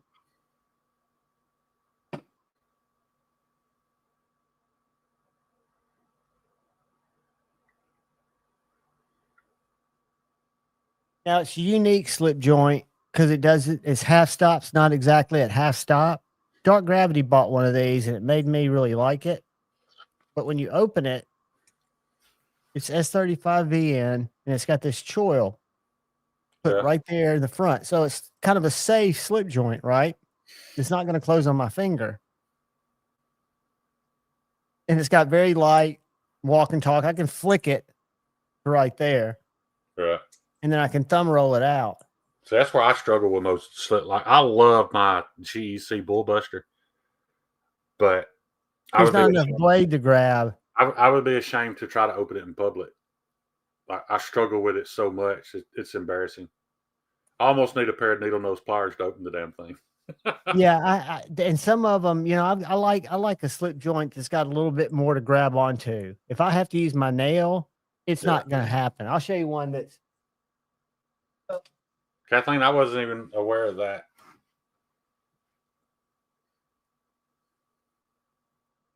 But that is what, you know, those companies do as they grow. You know, the upper management decides, well, these guys were responsible for this boom, such as the Kaiser Sheepdog. And then they split them off and they start concept. And then as concept builds, they take the guys that were successful in building concept and they split them off and they start something else. Chinese is hands down the best at marketing on the planet. You know, that's what all those knife companies are, marketing companies. What is that? That's a GEC liner lock. But what I'm saying is anytime a knife has very little relief there, where it's just got like a thumb pull, Yeah. this has got one of the tightest motherfuckers. Yeah. I'm scared I'm going to cut myself opening something like that. But then it's got E&G sent me that. That's a GEC liner lock? Yep. It's an old school. It's an old school liner lock, dude. Then why is the opening so hard? Because it's on a full spring. Oh, it still has a. Yes, it's still full walk and talk. Oh. But when it locks open, like it will slip joint, instead of it being able to go back, you've got this little liner that flops over. I see. So and evidently it was done this way. Case did it, Buck did it. I forget what it's called, but it's a slip joint. So you still got to overcome the half stop. I mean, this goddamn thing, dude, I left it at 45 degrees for like a month. Yeah. Like that. And if you think that won't cut your finger off. Yeah. Yeah. That reminds me when Snuz decided to push a Jack Wolf open with his thumb on the at Blade Show. God. Yeah. How would anybody? I watch people. I have no idea. Because, hey, I'm not an idiot. They grind those knives super thin, dude. I don't care what you want to say. This is a great knife. Yeah. Because it's got glow carbon. It's got great walk and talk. But what I mean is so much of the blade sticks up, I can just grab it. Yeah. Who makes that? This is a Devo. Okay. This is a nip slip. Yeah, that was a good design. If the Bullbuster had more exposed blade that I could grab, it'd be a huge help. Yeah. Like that's a GEC 86, I think. And it's got enough that I can grab. If I don't have to use my thumbnail, I'm in good shape. Right. I'm the same way. If I use my fingernails are very, I must be lacking something because my fingernails don't grow very thick or very hard. Right there. My this fingernails is a perfect example. This is another, like the Jack Wolf Feel Good Jack. Mm-hmm. I can get to this one, the low drag. I got to get my nail involved. And dude, I'm just waiting to rip it off. I love the shape of that though. Yeah. You have any White River knives, Javon? I do. I have a small game. What was the one I traded to? Was that White River? What was that? That was a Guardian 3 Bradford. And that was a line steel that came back that you ended up giving away when what's his name didn't come through. Yeah. I haven't seen him come back. I don't think there was any coming back for him. I think he burned too many bridges. Yeah, and we've seen that happen with a lot of guys, if you think about it. And I think of guys that ran around kind of in all the groups. You see, like I'm seeing now, Red Wolf come back a little bit. Paul Wang's in here. What is up, Paul Wang? Buy Kaiser or go. Hey, buddy. I was a Kaiser fan. I have a whole box that was called Kaiser. I've still got my Clutch, which is a name from the past. I've got my Gremlin. No, my Genie, my little Kaiser carbon fiber Genie. I've got my Matthew Christensen S35 VN Critical. Yeah. And I've given away thousands of dollars worth of them. Kathleen asked if either of us had looked at the Artisan Cutlery Home. I haven't seen that. Let me pull it up. When I was talking about knives that resurrected knife companies, though, I think for Artisan it was the Feldspar. Like the Feldspar really kind of drug them out of obscurity too. What would you call that first one? She said the Artisan Cutlery Home. HOLM. It just came up. Ooh. That looks, and I'm seeing a lot more with Kaiser's offering a very high-end line now, as is Kubi, the KB line. And this I'm not ready. I'm not ready for a $250 Kubi. Or even a $200 Kubi. I'm just not ready, man. dude, just don't feel like they've earned it yet. what would you do if I told you they had a $600 Kubi I would, yeah, that's that ridiculous. you can now buy for $177? Oh, I know what you're talking about. That's the one I'm talking about. I like this talking about knife. that stolen design? Huh? You're talking about the stolen design? No, I'm talking about, I'll show it to you, but that's a cool knife. It Yeah. looks traditional, but it's a button lock. Yeah. But it's an interesting button lock, isn't the it? home. Is it an automatic? Yeah. Is that an automatic? It's a pretty knife. But you got two buttons. Kind of gentlemanly. You got two Maybe buttons. one of them's a lock. I don't know. All right. Loctite. Button lock with a safety switch. Okay, safety switch. So watch this. Kubi. Sumo. Oh, you're talking about the Jake Hoback. Well, it was a Jake Hoback. Right. Now this is a collab. But I got news for you. And somebody told me that Kubi was not the original OEM. I don't believe it either. Well, I do believe it, John, because we've talked about this before. They're all the same shit. Exactly. And I'm telling you, it's just this one knife is exactly. Yeah. Except the pivot. Hold on. Let me go back to the other side of the pivot. The pivot's round, where on the original, it's not round. Right. But this one's the same blade steel, 20 CV, $270. And if you go Hoback, Sumo,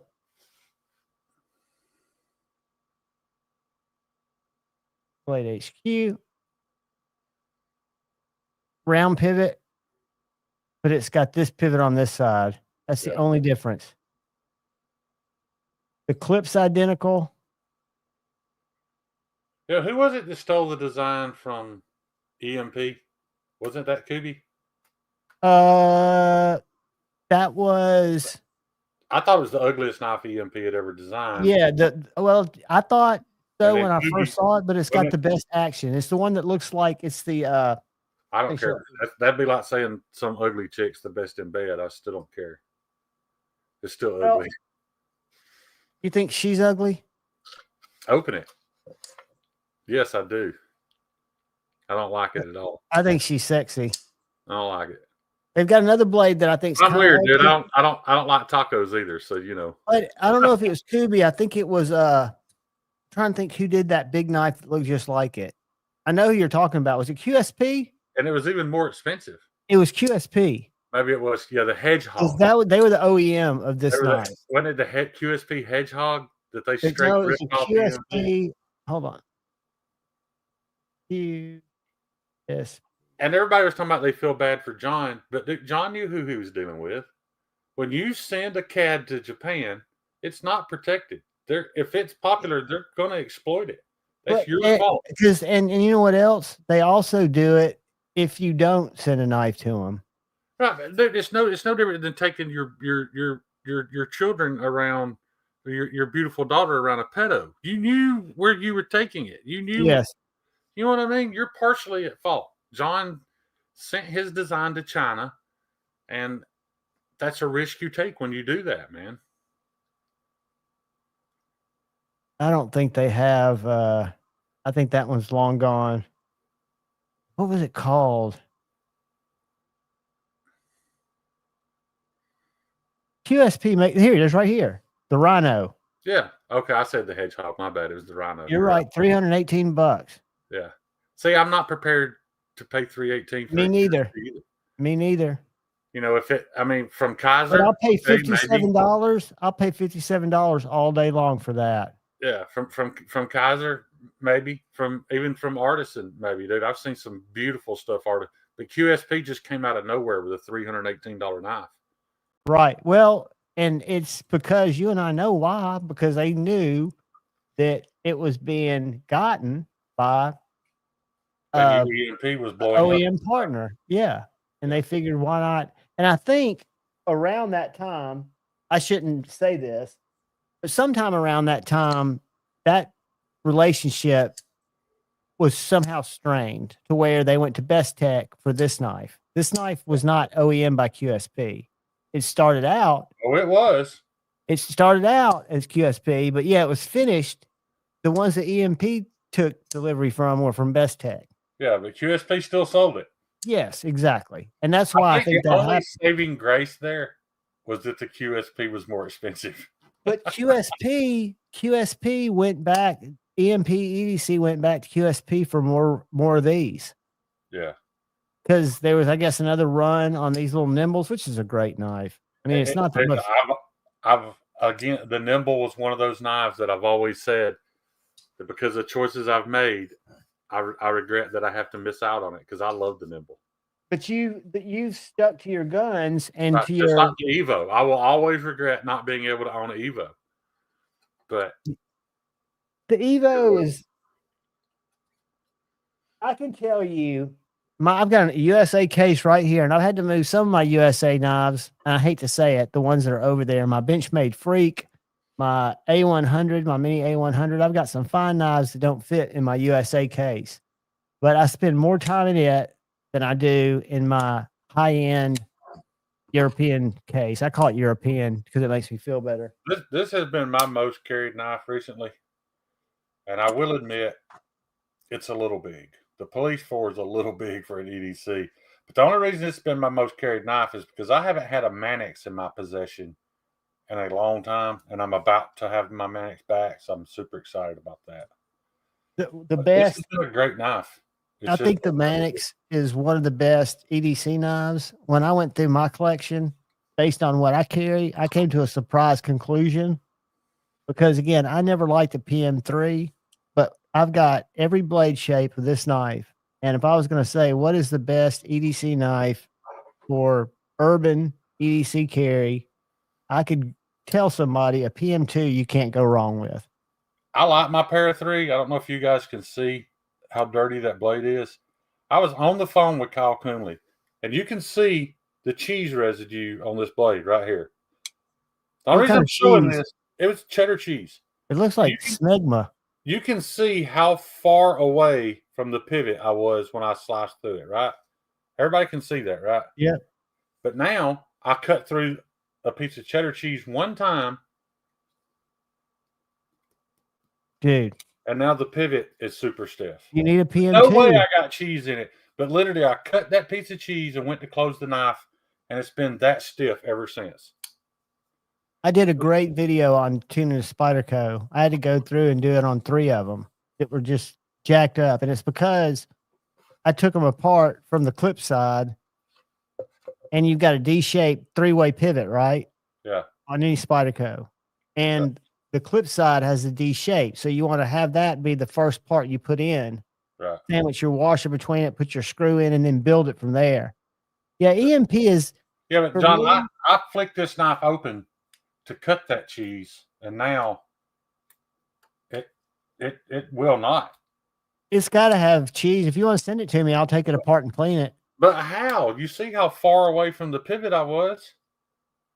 Maybe you cut through with such vigor and force that you threw some cheese goop in there. Were you doing it at the shop? Was there metal around? Right here. I was on the phone with Kyle when it happened. But that doesn't make any sense unless let me tell you what could have happened. If that's the first time you pushed it through something, if your pivot was not all the way because you got a D shape on one liner. I learned this the hard way, dude. Oh, I didn't. I've learned it the hard way. And you've got the round shape on the show side. So if you didn't have that all the way seated and you push that blade through, it could easily jump out of that D-shaped pivot if it wasn't all the way in which case, did it make your blade go off center at all? Is your blade off center? No, I was reading blade is perfectly centered. Yeah, is that soft cheese? The blade was softer than the cheese. Yeah. Drip some CPL in it. No, it was just standard Kraft, the oblong block of cheddar cheese. I cut I don't carry enough, but I have no regrets. Kyle is always amazed when he gets my knives in for work and he takes them apart and he's like, holy shit, you should see the inside of this knife. So maybe there was just something in there that when I cut it, it eventually got in the way. It has nothing to do with the cheese. because you can see this has been 2 weeks ago. I've still not cleaned the cheese off the blade. What kind of blade is that? Is that Maximat? No, it's CTS XXP. These are Applied Weapons Tech. How do you like those? Are those line? Did you get to lose the liners? I did. I love what AWT scales do to a knife. However, I experienced one recently that I felt like it diminished the knife just a tad. Which one was that? He may get mad at me for talking about this, but Jeffrey Dawson loaned me his Bodacious. He put AWT scales on it. And when you look at that knife and hold that knife, dude, all I can think of is a Alex Steingraber knife. It makes it so high end. However, when I go to engage the compression lock on it, the compression lock has to push all the way over and touch the scale before it disengages. Why does it do that? I struggle to do that. So the action, is that a scale thing or is that a Bodacious thing? Because I just had A to Z's and it did the exact same thing. I was wondering that. Is the Bodacious? I think it's a Bodacious thing. Okay, it may be. It may be just machined a little too tight.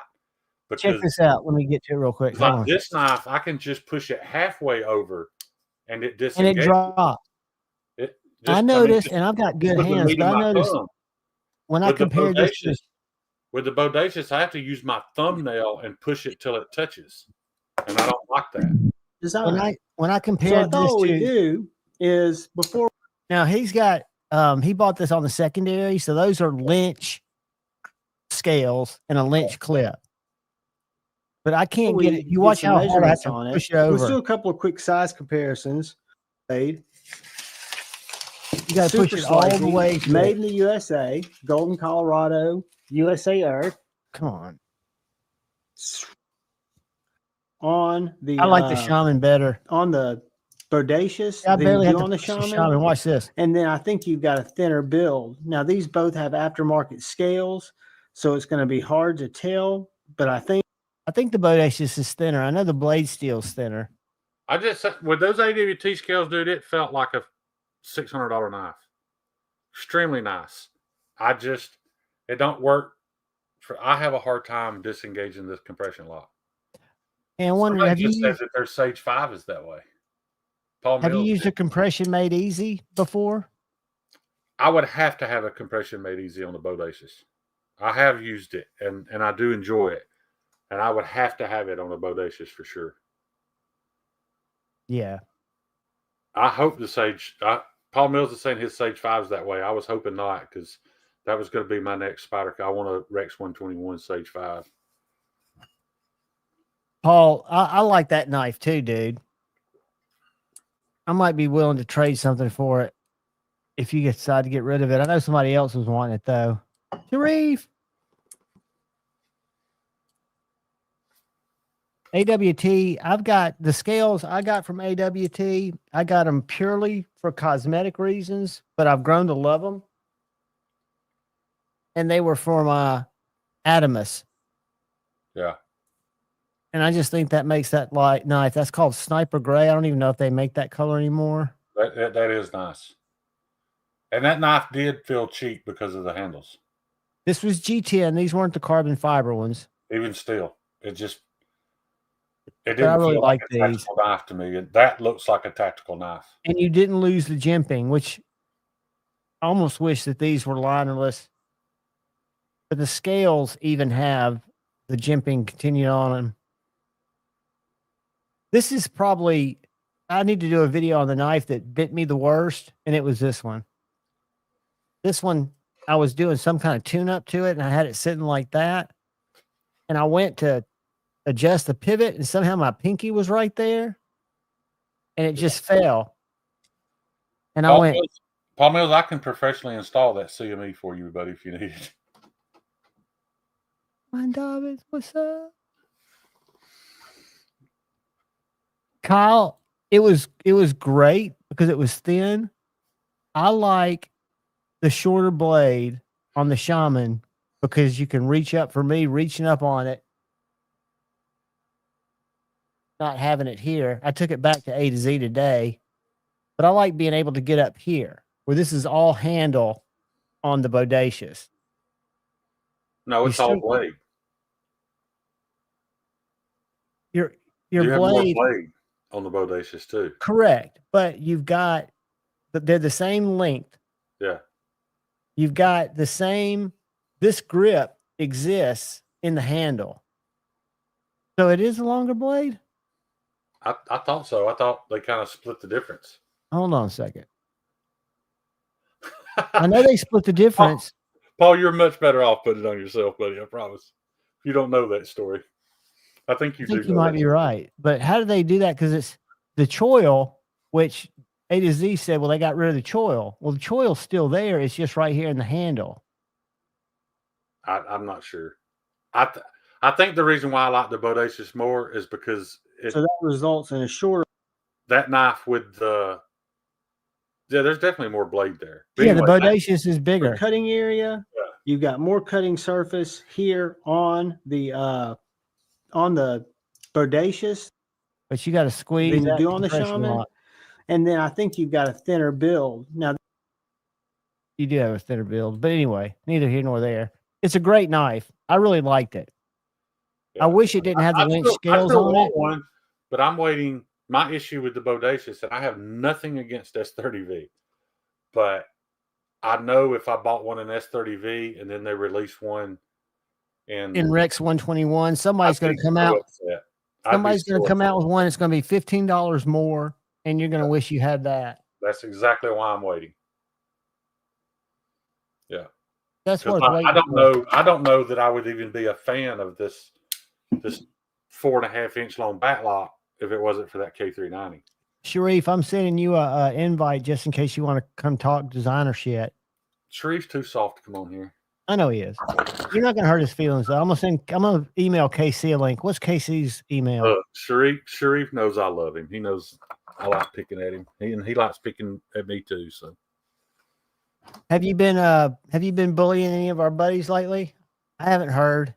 I've not been in a great place, so I haven't really been in the mindset to pick any fights. I've just kind of left it alone. I feel you. It's the real Sharif, right? Okay, so he's asleep by now. You're right. Or I can send it to Manganis. I'm sending it to the real Sharif. I know one of those he doesn't answer. Well, if he wants to jump in, he knows where it is. Yeah. Too many cool steals to buy one in S30V. I agree, Kyle, but I will tell you, I don't know how and who made this knife, but I picked this up on the secondary. It is a Tonto in S30V. It does have kind of a scratch on it from them running it through something, and I guess it's S30V softer, but I don't think it's a bad steel. It's not a bad steel. I guess it's not a super steel according to Rochambeau, or did he? If your passion is in steels, you're going to wait and buy a Bodacious when it comes out with the steel that you want. Correct. I'll be honest. Everybody talks about XHP like it was a great That's thing. true. I'm not super impressed with this XHP. I'm not a big fan of this knife with XHP. Just not. This is XHP. It just doesn't stay sharp that long to me. Yeah, I haven't had to sharp, but you use yours probably a lot more than I use mine. Yeah, because I use mine for cardboard, but shouldn't cardboard dull it pretty quick? Way faster than cheese. Yeah, but it doesn't get in my pivot. Right. Cheesy. I got a cheesy pivot. You do have a cheesy pivot. Yeah. I'll tell you a knife I wish I had different scales for because I think I'd carry it more. Is that. I carried my Yo Jumbo a lot, and then all of a sudden I don't know, man. I just got bored with it. That's the Jimbo too, the little guy. Yeah, no, I wouldn't want the little one. See, I want to make somebody leak with it. Like have them come after my Slurpee. Maybe that was my what's the guy, Michael Janich? Yeah. Maybe that was my issue. I never got to make anything leak with it, so I got bored with it. Well, if you're not making somebody leaking, what's up, buddy? Yo, what's going on, dude? From the main streets of Detroit. Damn straight. Other side of 8 Mile, baby. Did Stevie tell you? I talked to him after that, and I was like, Dude, I was 100% truthful when I told Sharif I had Cruz Crenshaw in a Yeah. Probe GT with a body kit. We literally drove from one end to the other and fucking left. We just wanted to be able to say we did it. Like, we made it like 8 blocks, turned around, went back, and got back on the interstate and got the F out of there. That car was so cool. Do you remember those Testarossa packages for the Probe? Dude, I used to drive a Ford GT. Did you have the Testarossa package? It had like it had the vents in the side of it like a Ferrari and everything. Yeah. It looked so good.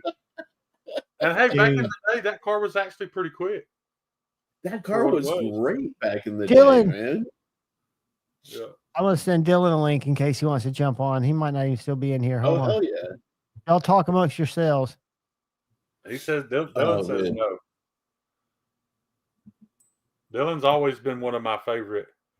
Dude, I was a fanboy, and then I met him and saw that he was my size, and I liked him even more. I think I may have said something about Dylan's height the first time I met him, and I apologize for that. That's not cool. He's average height, man. But I wasn't aware. I wasn't prepared for it. His knife designs make him look bigger. I'll put it that way. He's got a linky. Maddie's got a linky. What's it say? Sharif will pay $100 cash to everyone here if Dylan goes on screen. Yeah, no, you, Maddie. Man, y'all could have changed his That's a Broke Ass Knives design. Well, I'm sorry. That is. It is Broke Ass? Okay. Yep. I thought I was about to do it again. I thought I was about to give Cole some credit for something Terry had done. You guys are just so talented. Yeah, it's badass. Yeah, man. And I've got the cheesy AI shit. I make AI intros. Check this out. Dude, AI is awesome, man.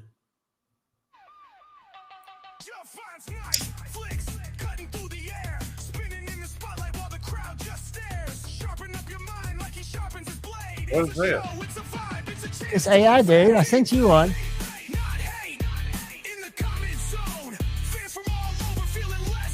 I put fucking one sentence. Your own AI music? I sent you one. There's an edgy American Blade one. I did one for you that the only thing bigger than your neck is your heart. I texted it to you like a few days ago. Dude, I said, oh, no, that's cool. I sent one to Kyle Coonley, but I've got that one. I've got a special one for I mean, it better not be all soft and shit. It better hit hard, John, or I'm gonna be mad. Yours is country, I think. Oh shit. I'm not sure. But the great thing is I can go in because I've got it saved and I can change it to hip hop. Here's my favorite one. Check this out. I want one in nu metal, like with a heavy fucking bass drop. I can do it. It's an app, dude. I downloaded it and I love it. Check this out. I don't see it in my text, John. All right. Hold on.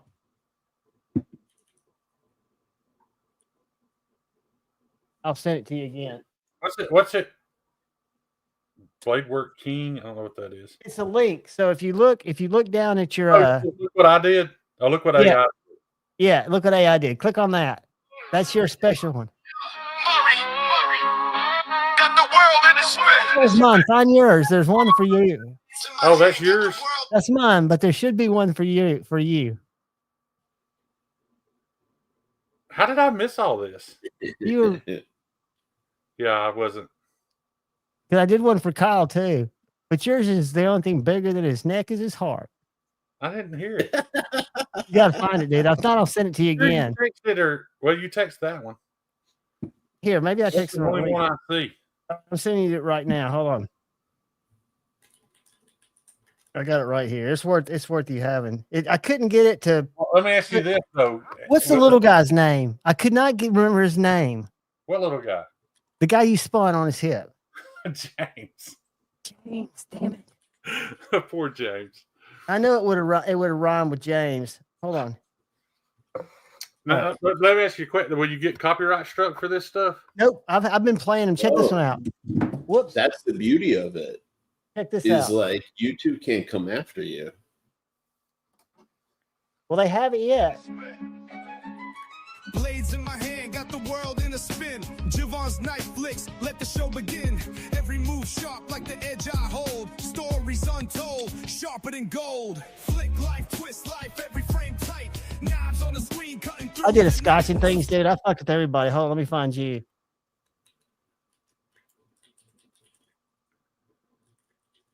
Let's see now. Where's this hip hop? Hold on.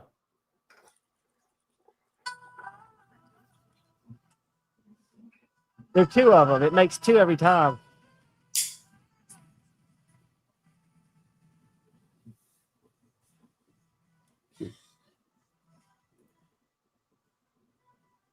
I don't hear it. You don't hear it? No. All right, hold on.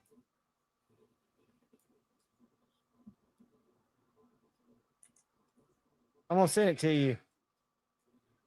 Dude, I'm gonna have to get with Cole to get him to make me an intro of a midget spinning on his hip. Dude, you got to do it. All right. See what this is. This is the more rocking one. Oh, did you send it to me? I just sent it to you. And I'm going to send you the other version because what it does is when you put in the song, it gives you two versions. And the first one was that. Hold on. All right, let me send you this one. So you should have two. You should have one that comes. I can hear it.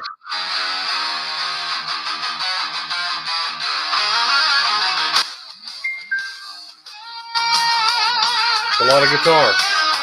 It's got a long intro for some reason. Both of them do.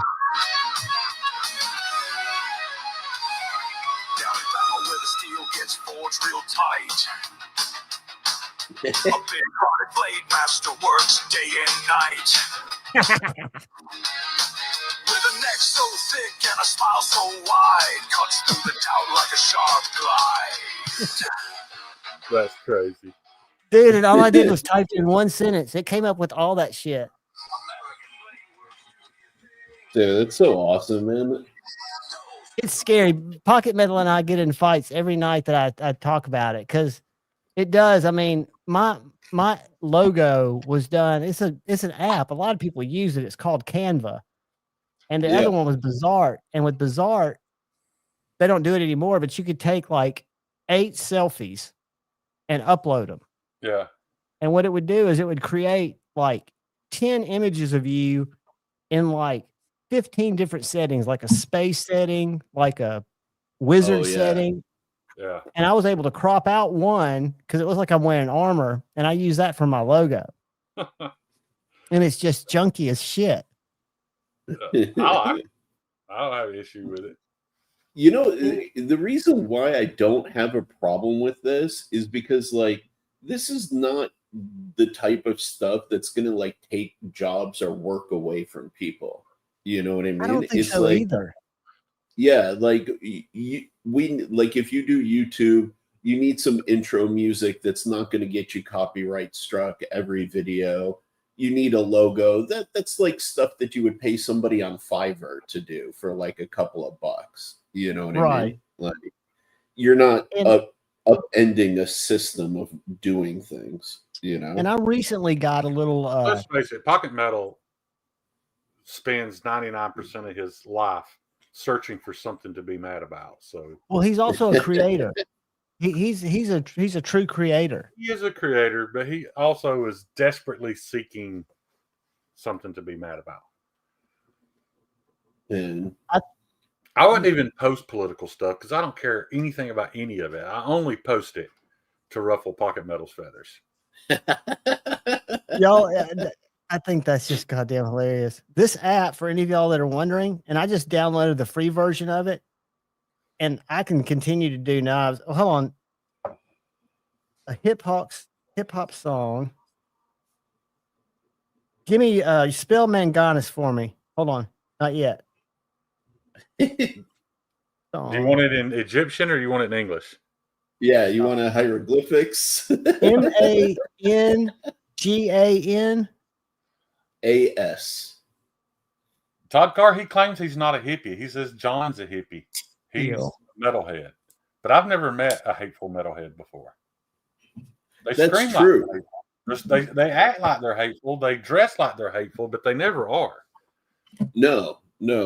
I've never met somebody who really had like hate in their heart, kind of. Right. So now it's going to tell me up at the top is creating a masterpiece. That little thing spinning. Yeah. Yeah. We had to do some more work. I didn't like the first song too much. But. No, and all I have to do is change it up a little bit. Yeah, and he said Edgy American Blade Works, and I don't want to take. I can't add. Can you hear that? Bring your steel, he'll make it gleam. He's the sharp dream. It's very choppy. Yeah, it's terrible. I've got to Bluetooth it in, but that was Kyle's. It's not spelled man gay. It's ready. Palmer just wishes that was the case. That he'd have a shot. Dylan, I've never thought your face was angry. Could you hear that? Yeah. I think when you get close, I think the sound dampening kicks in. Yeah. Through the shadows like they just don't care. It all does kind of sound like it was written by Vanilla Ice, though. It's Right? There's a lot of cheese. There's a lot of squeeze cheese in there. Yeah. And it does, like I've put hip hop in, and like I couldn't get Kyle, and I'm not saying this, I hate all people equally, so this is not it. Just I put in hip hop about knife sharpening. I could never get anybody that was not obviously Caucasian to sing his song.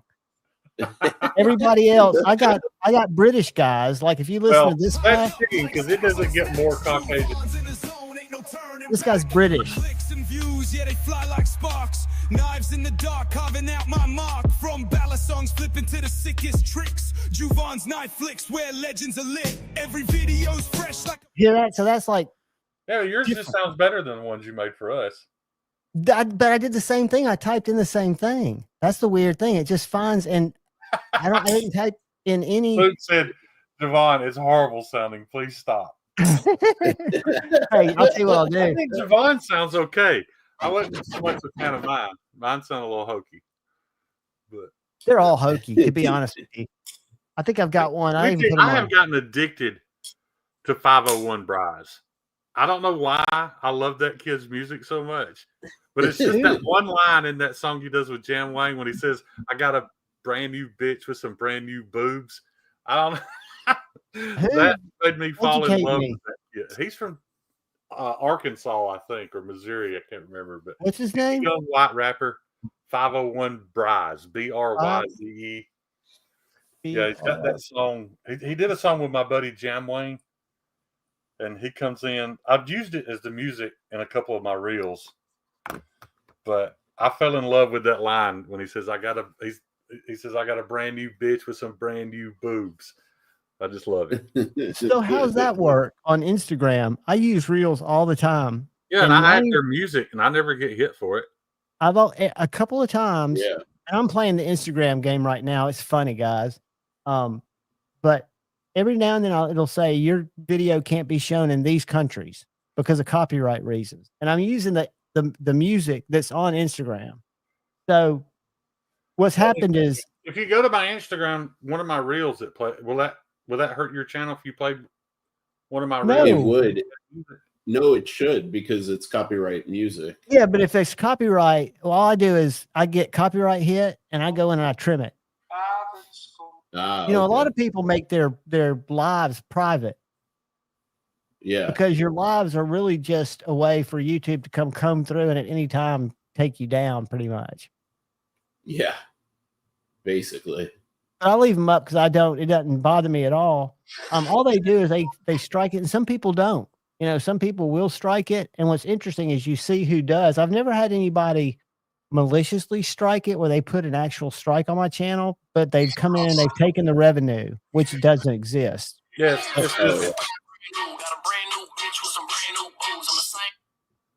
Oh, yeah. I've heard that. Brand new. I've heard that before. Yeah, I like it. For some reason it won't pull him up here. I've got his page songs. Here he is. Listen. Let's go to YouTube. Yeah, and I like his new song "Mama Told Me," but I only discovered him because I've known Jam Wayne for 25 years. Nice. Got to get it. Feel alone. Jam Wayne. 501 and Jam Wayne. Yeah. Hey, who's being targeted? Who's being targeted? Being poor, flipping burgers in the back at the fucking corner store. Outside of being poor, flipping burgers in the back. Fuck that. I mean, it sounds good. I'll listen to it, but it's not worth having to fuck with my video. Right. But I like it. There's no telling. There is no telling. Jam Wayne. Jam Wayne has only been on the scene for like a year now. Is he the little guy? Him and Upchurch already have beef. Is he the little guy or is he the guy with the beard? He's the guy with the beard, and he's legendary in this county. Like nobody will fuck with Jam Wayne. That dude has beat the shit out of him. Yeah, that dude has beat the shit out of more people than I can count. He's a legit fucking tough guy. So if I want to go gangster, I need to call him out and start a beef with him, an online beef, but not let him know that I live around here. But he ain't like that though. He would find you. I mean, he takes it to a real life place. Yeah, he's gonna have to eventually beat the fuck out of Upchurch at some music festival before it's over with. YouTube terms of service. Yeah. That's funny. So what do you got in the hopper there, Manganis? Well, I can talk about it because the newsletter already went out, but the Aurelias shipped from the factory and they're on their way to me. So got in right under the gun of the tariffs, which I'm very happy about. So what kind of light can you shed on that? How that's going to affect someone like you or us buying Manganis knife? Is it 20? I don't know. I don't get it. But that you can break it down probably in something simple. I don't know how deep it's going to go. I have heard estimates anywhere from, so like, let's say an order is like $30,000, right? Like I can expect anywhere from $3,000 to $10,000 in tariffs. It's unclear. On top of that 30 grand. On top of that 30 grand. Yeah. Right. So I'm going to need to factor that in into my overhead because, like, yes, I know that the prices will have to shift a little bit, but I don't want it to shift to like 100% onto the customer. They can't be absorbed by a market. The market won't absorb it in terms of a buying market.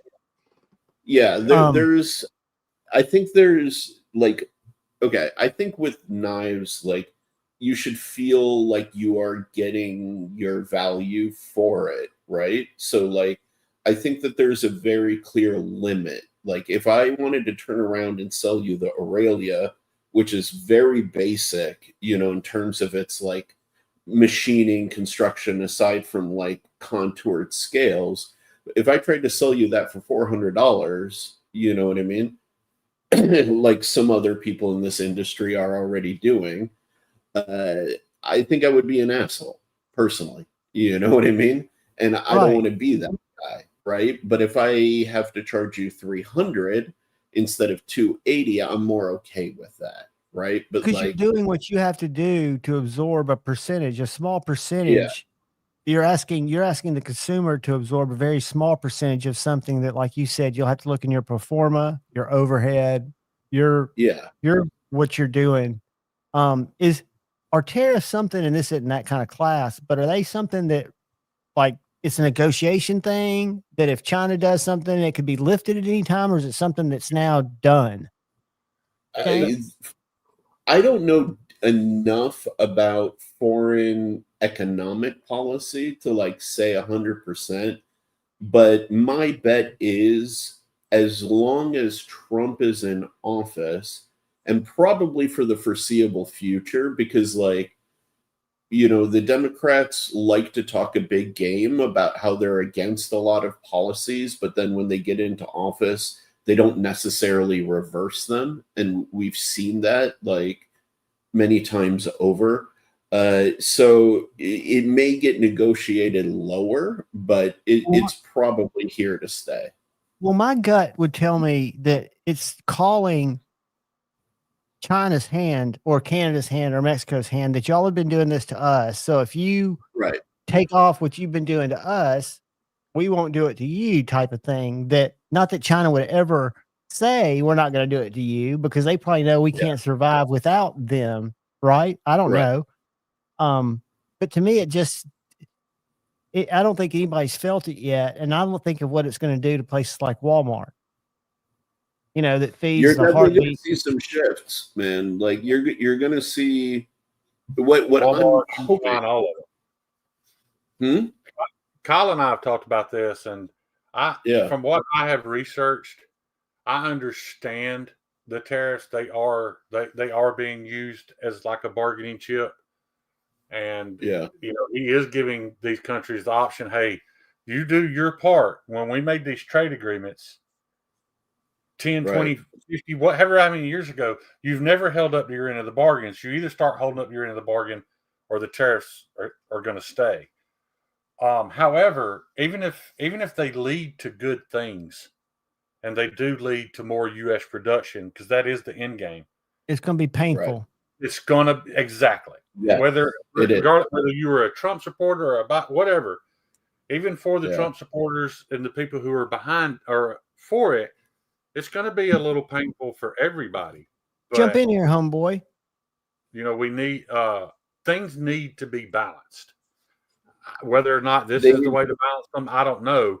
In the past, the only other way we balanced them is by going to war, and I definitely don't want that. No. But you know, I don't think the tariffs. If China would stop producing fentanyl, and then, you know, shipping it to the cartel to have it funneled into the U.S., I think. Would they ship it directly to me? No, they ship it directly they ship it directly to the Mexican cartels. And everybody was like, why are we all of a sudden picking a fight with Canada? Well, it's because when the border got tight, the cartels just boated right up the coast into Canada and started pumping it in from the north. Right. And Canada wasn't doing their part to stop it. That's all he's asking. Hey, man, do your part, and we'll drop the tariffs. I think the biggest issue they've got to figure out, is it cheaper to just pay the tariffs, or is it cheaper to spend $5 billion securing the border? Apparently, Mexico decided it was cheaper to secure the border because they did that shit overnight. You know, they had troops on the border day one. So I don't know. I'm not a political science major. I haven't studied all of it, but it has never been fair. The amount that China ships here, they're supposed to buy a certain percentage of our products to ship there. Right. If you get your news off of YouTube like I do, and they never have the only source for news. Well, I don't Pink know. Floyd, I'm kidding, but Pink Floyd. However, I don't get it off Fox News like Pocket Metal will jump on and say that I do. I haven't turned on or seen a Fox News broadcast in 5 years. I don't know. Pink Floyd's The Dogs of War take on a whole new meaning when you see those General Dynamics dogs that drones are dropping out of drones. Have y'all seen that? Yeah.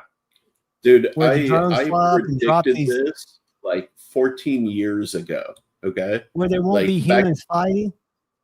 No, even more than that. Like the warrification of drones and stuff like that. Like there's a lot of crazy shit that I was privy to when I was doing drone stuff. Even stuff that I was people wanted to contract me to build for them. Dude, they're using commercial drones in Ukraine. They're using $400 drones that they're flying. There's long history of this, Javon. Back in like the 90s, I think it was either the 90s or the early 2000s, a Sicilian mafia family decided to, like, they were at war with another Sicilian family, and they were intercepted by the police with hundreds of remote control airplanes affixed with, Before drones, these were just remote control airplanes. Yeah, but they were outfitted with like little explodey things. We'll just call it that for YouTube purposes. And yeah, their whole plan was to do an air assault on another family. Remote control vehicles in general have been in use in war since World War II, actually. Well, there was a movie that they used a spy movie. I remember they ran one under a car. Yeah. Gene Simmons was in it. Yeah, that RCXD off of Call of Duty, that's been around taken out since Vietnam. Style drones. Yeah. Like this one. Oh yeah. This is so easy, man. Like they're a few $100. Since the Ukrainian counteroffensive began, military analysts say there's been a dramatic increase in Ukraine's use of FPV or first. This will get me yank, but these to guys operate cheaply. So here, Devon, I'm going to share my screen real quick. This was my old business. Okay. Oh, damn. So, yeah. So I built these. I built very large, like 4-footers for racing. I built and designed like much smaller ones, like handheld sites, all the stuff. Dude, those and you call those FPVs? Yeah, these are FPV racers. There's one of my rigs in an international racing series. That's a gorgeous rig. Yeah, absolutely.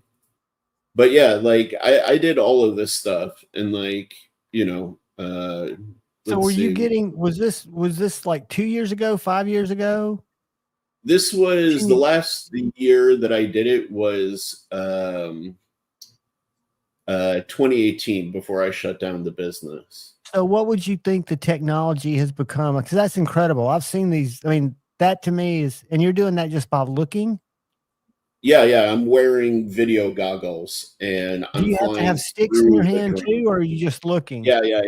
No, you have to have sticks. It's the only way to get this level of like movement.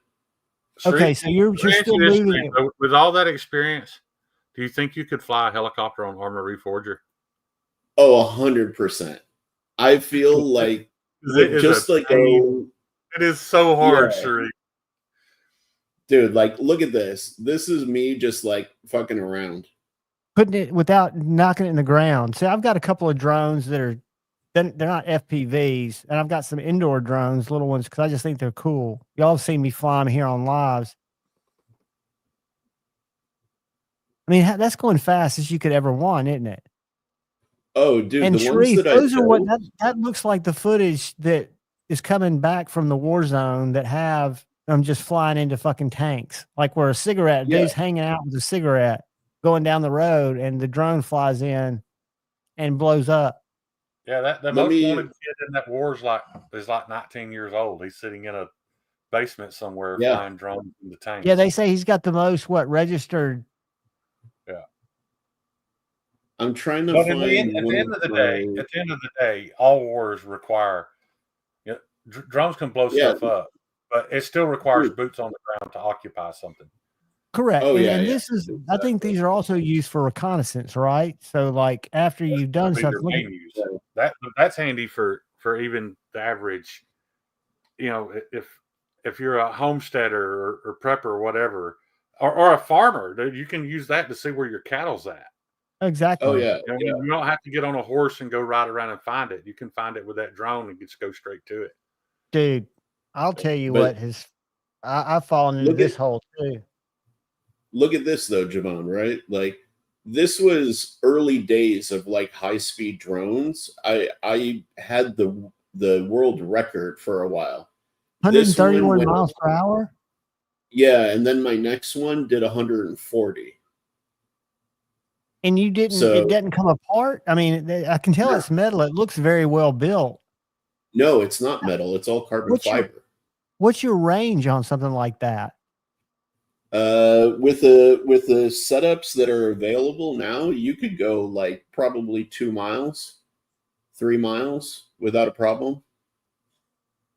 Yeah, but just like anything else with like towers, you can extend that range indefinitely, right? But what's do we know? Although I've heard, and I don't know if this is true or not, that we are and the FAA knew about the drones over New Jersey. Do we know the technology that was powering those things from the submarines to the? Yeah, there's a lot of interesting power source approaches with these.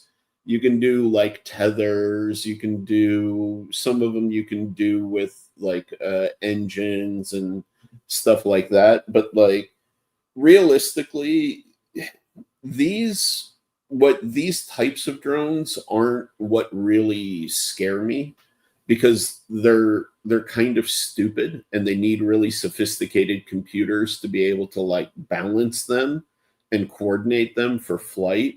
But what we're seeing now with you've seen like all of the drone fireworks like stuff that they've been doing around the world.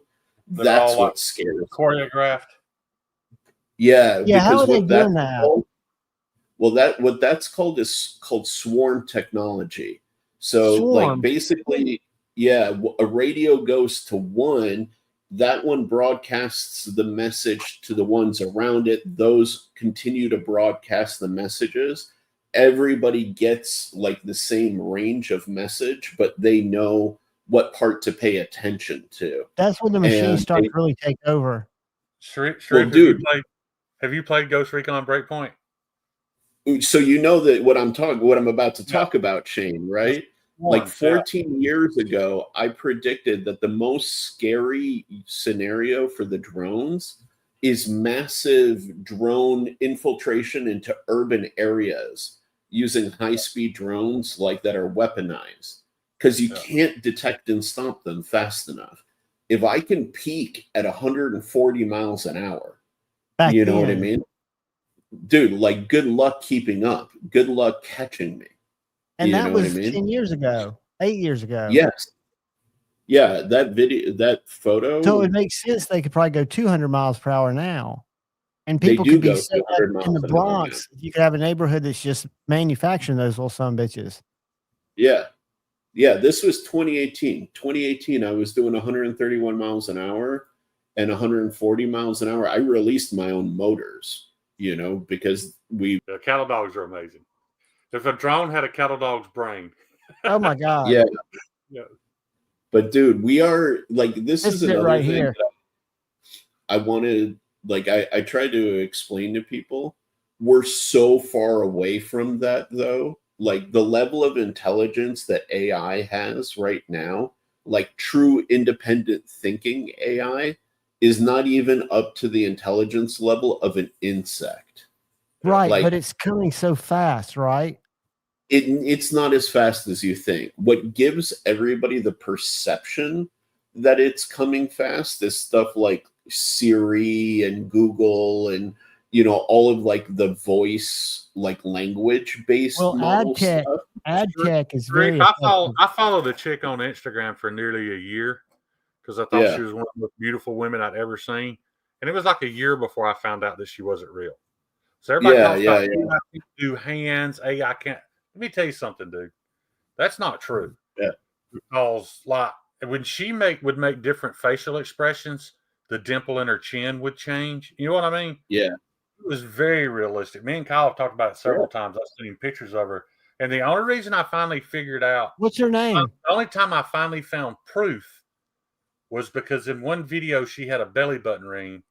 And in the next picture, you could clearly see her belly button, and there was no ring and there was no hole. What's her name? She could That's be. The only time I've ever seen. It's Urban Cam Vibes, but it tells you right there, Urban Cam Vibes, and it tells you that she's AI.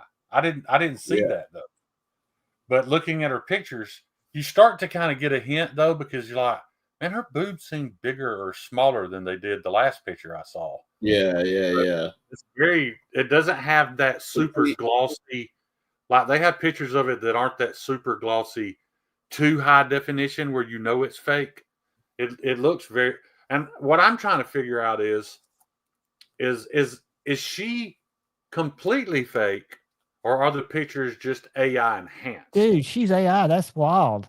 I Yeah, thought I think she's a real legit. person. I think she's a real person, and they're AI enhanced, not her. She's AI, dude. That's not who I was talking about, though. But Sharif, if you get a chance, I'm kind of joking.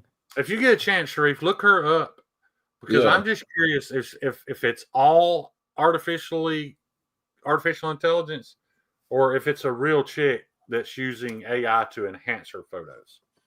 Yeah, but like just say, for the people to know, right? Like, there's a huge difference though between like that kind of AI and like real intelligence, right? Oh, like the image, like the image generation, like the text, the music, all of that stuff, like that lives in its own bubble, right? Like real intelligent AI that could like exist without us, without having human interaction, and could like actually pilot something or control like an external physical state, dude, is so like, it's so dumb at this stage. This like is the girl I'm talking about. And what's her name, Shane? I didn't write it right. Tell me your name. It's all one word. Urban Cam Vibes. VIBE? VIBES. Urban Cam Vibes. And then when you find out that these AI chicks have their own, she's not real. If you look at the top, it says right there, Beacons AI. Yeah. Yeah, but see what I'm saying? I'm just wondering if she's a real person and they use AI to enhance her pictures, or is she completely fake? Well, Beacons is just a place where her links are. Right. No. Beacons is an AI whatchamacallit. I use Beacons right there, AI camera, whatever that says. But look, I use Beacons. Did that just show you her Beacons? Let's say like the t-shirt, the word F off on it, that looks added because it doesn't wrinkle with the shirt. Yeah. What you got to do is you got to look at her fingers. Oh, it's all perfect. I've looked. Dude. But she has some pictures where she's making a face and her chin kind of wrinkles. And what are you seeing? It's almost unattractive. But look at this. Realistic. Look at this. Followed by edgy _ American _ Blaze. Yeah, I just told you I've been following her for years. But she just says it's me, Cam, and this is her Beacons at AI. So all Beacons is, watch this. I'm going to go. Can y'all see the Beacons? Yeah. Nope. All right. Let me stop sharing. Let me start sharing. Watch this. Because I got banned from Linktree. I understand that. I understand the Beacons is her links. If you look, it says right there, Cameron AI. So that's all I'm just Cameron curious, AI, right? Cameron AI is her completely fake, or is it just AI? It's her Beacons. That's not that she's. Let's see what this says. Check out my socials. Something went wrong. Sorry about that. Please try again later. Go back to her. Go back and click on her Twitter. It says at the top of her Twitter that it's created by AI. Right. Says AI right generated. There AI generated. Yeah. So does that mean her tweets are AI generated, or she is? She is. And how do I get one? See that picture of her in the Metallica shirt? How her chin has the unattractive kind of bumping. Looks like the state of Texas kind of. That looks very real. Why would AI add that? Because it looks the same there too. Yeah. So I mean, it's just a curiosity for me now. Is she real, or is she completely? No, she's an amalgamation of different people and features. Yeah, like you could take 10 selfies and make a her. Yeah. Night, Dylan. See you, Dylan. Night, Dylan. But yeah, dude. We're trying to figure out if this girl is real and AI enhanced or if she's completely fake. So I'll tell you what is a giveaway for me, right? Is if you look at some of her images, like the images in the background where it's in focus, the lighting doesn't really match up well. And if you look at like the images where they're out of focus, they're out of focus in an artificial way. Like it's too much. You guys that are artsy know that. Like this one. Yeah. Which is one of my favorites, by the way. She's even got a little belly there. But there's no belly there. If you, Javon, I'll tell you the one that did almost get me, but yeah, look at the background of that image was like horrible. But if you go up, not this one, keep going over. Like, it was the one where there was the hallway behind her. Oh, I got you. Stop it, John. Oh, is it not on this one? But see, like, that picture of her winking, the fact that AI pulled that off so well. Yeah. But here, I'll show you the one that confused me, actually. If you go up to the top right image. This is breaking my heart, kind of. I wonder if Countess Anne's AI. Yeah, so go to the top right one, then go. Yeah, I think go to like the second or third one. This one. Look how real that looks. Like the one where she was sitting down.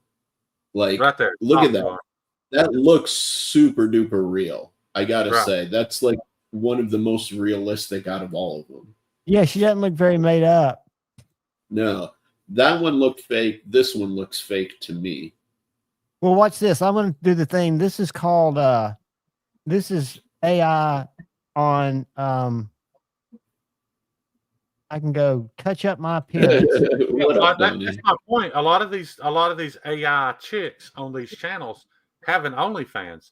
So it's some sweaty computer dude creating these girls and communicating with you and making millions. Jack Doherty, Broccoli Head himself is doing it. You paying to see them naked and they're not even real. That would be genius. I want in on that. So here I'm doing it right now.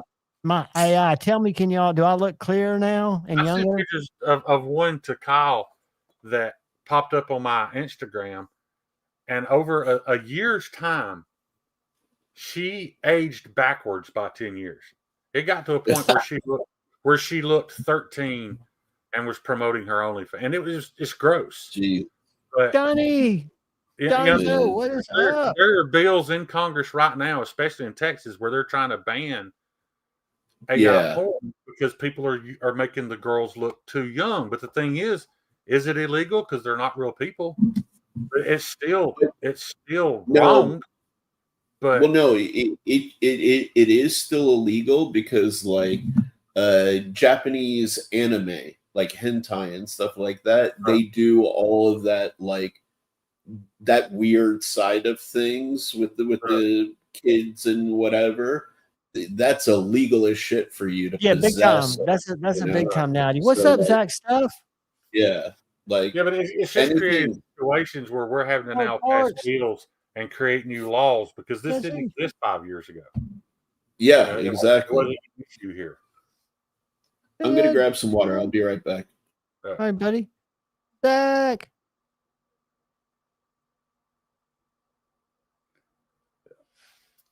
Yeah, Shannon, I've been kind of on the low key down low too. I've had what's called creative constipation. Yeah, but how hard would it be at this point to create not just a picture but a video of Javon doing something immoral and posting it? If you can make that real, these deep fakes let me show you something that's pretty cool. Let's go NLO. This is one of the podcasts I watch, and this guy has these super chats. He started the system, and he just sold it to Microsoft or somebody. But what it does is anybody that's a public figure that they use it to clown on people. But so when people super tip them, it uses this voice. Watch this. Place a venue.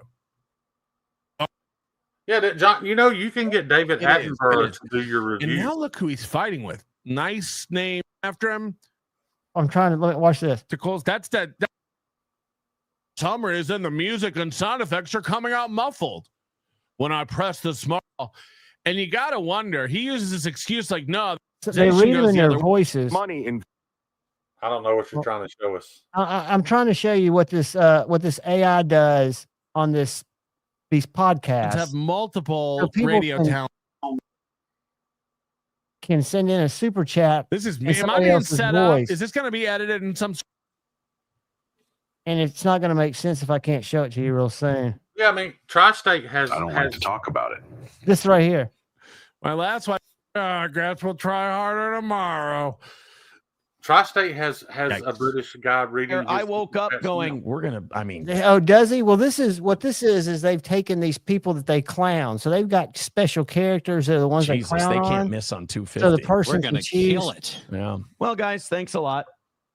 I can sleep in a little bit. One good turn at the massage parlor. parlor. I'll go to the massage parlor and start. For like $5 a month. Of eye rolling in the back of your obligation Aaron has. No, well, what's interesting about this guy is he and only some of them. I think it's a certain amount that you have to super tip for it to come across as one of these clowns' voices.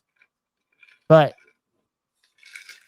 his super tip system is probably going to get shut down because it's in direct competition with YouTube. So YouTube takes 30% or however much, right, of super tips or whatever. And the system that they set up, or super chats, the system that they set up is through Stripe, and it takes like 9%. Yeah. So he's going to these other podcasts, and so you get the choice to choose like 20 AI voices. So if you're clowning on this podcast or that podcast, or if you're a knife channel and you want a Metal Complex voice, you want a Tri-State voice, you want a Shane voice, any of those that are available, their AI will get enough of your recorded voice to make any sentence that somebody types. The guys in the chat right now, there's people in the chat right now that have been on Tri-States and seen where people super chatted, and it read that chat in David Attenborough's voice. Mm-hmm. And that's very AI. Good. Yeah, it's very Is good. it a super tips? I mean, does he have a little thing I think it's just standard YouTube. through one of his things? Yeah. I mean, there are ways to be engaging. I know Roman's in there quite a bit. You've heard that, right, Roman? You've heard Tri-State's super chats being read by David Attenborough, or by a voice like David Attenborough. Anyway, I think it's creative. I don't have an issue with it. It's just scary, is all I'm getting at. Before the election, my daughter had seen bunches of stuff on TikTok about Donald Trump that she believed. Mine too. And showed it to me, and I'm like, this is not real. This was made by a computer. You don't understand. But it's just where does it end, man? Where I know. And my daughter's a smart girl, and it was crazy, some of the stuff. Holt. Yeah. Man, I wish AI was around when I was in school. I wouldn't have had No to doubt. written so many fucking papers, man. Have you gotten it? I told it, had my How mom. are just handling that? How are they handling the fact that some of these kids' theses were made by AI in 5 minutes? Oh yeah. There's a way AI to tell. Scanning tools now that So will this scan their work to see if it's got AI. First of all, adult man. So that was one calling in, and he's got John, you're failing miserably at this. You haven't played the first one. I played the first one right there. Oh, let's go back to it. First of all, adult man. Hey, let me call in. I'll be less than 15 mins. Jesus fucking. So that was the guy's name's Nick Ricada. So it was his voice, somebody they clown I on. thought it was going to be a voice we would recognize.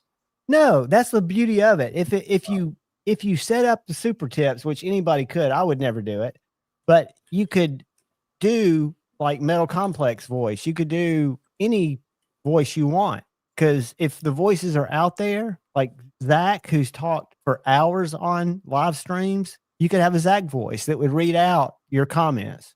Right. And part of the funny thing is people get him to say funny stuff. Yeah.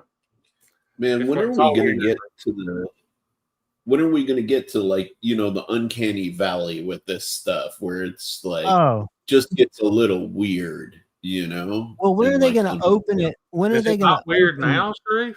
I think we are. I mean, it's weird, but it's not uncomfortable yet. Because I don't think we know as much. I think until some famous person gets taken down and 6 months later we find out that it was all fake, I think that's when it's really going to blow up. Look what almost happened to Johnny Depp. I know it's somebody's totally going to have different to thing. be severely affected negatively before people there's any real attention on it.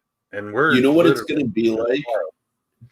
You know what, Shane? It's going to be like the beginning of the airplane age, you know, when those things were just falling out of the sky, and that's how they figured out how to make them safe, you know. And it was normal. It was exactly, Jamon. Like exactly. It's going to be like you knew you were taking a high risk. I didn't understand the power of the internet fully until, and some of you guys may have seen this. I will never forget it. I was scrolling Facebook and this article popped up and it showed this little girl and the picture was real and the backstory behind it was somewhat real, but she had been attacked by a pit bull and her face was just kind of mangled. And then the story was that after this, her parents took her to KFC to eat and the manager told the mother that they would have to leave because the little girl's face was disturbing other customers and they couldn't eat their food. Dude, literally KFC lost millions of dollars. People started boycotting KFC immediately. And luckily within about 2 weeks we found out that it wasn't real. And that's why you can just take a picture and put some words on top of it. Right. And severely affect someone's way of living. It's just it's that easy. People just. What do y'all think of that? It seems a little expensive. Yeah. Who was it? Is. What, I've reviewed one. I want to like Tactile really bad. I really do. I want to support them. I really want to get behind them. But their QC issues. And then I can't remember who it was, if it was like Fred the Lug or somebody else, needed a screw from them, and they turned around and tried to charge him $15 plus shipping for a screw.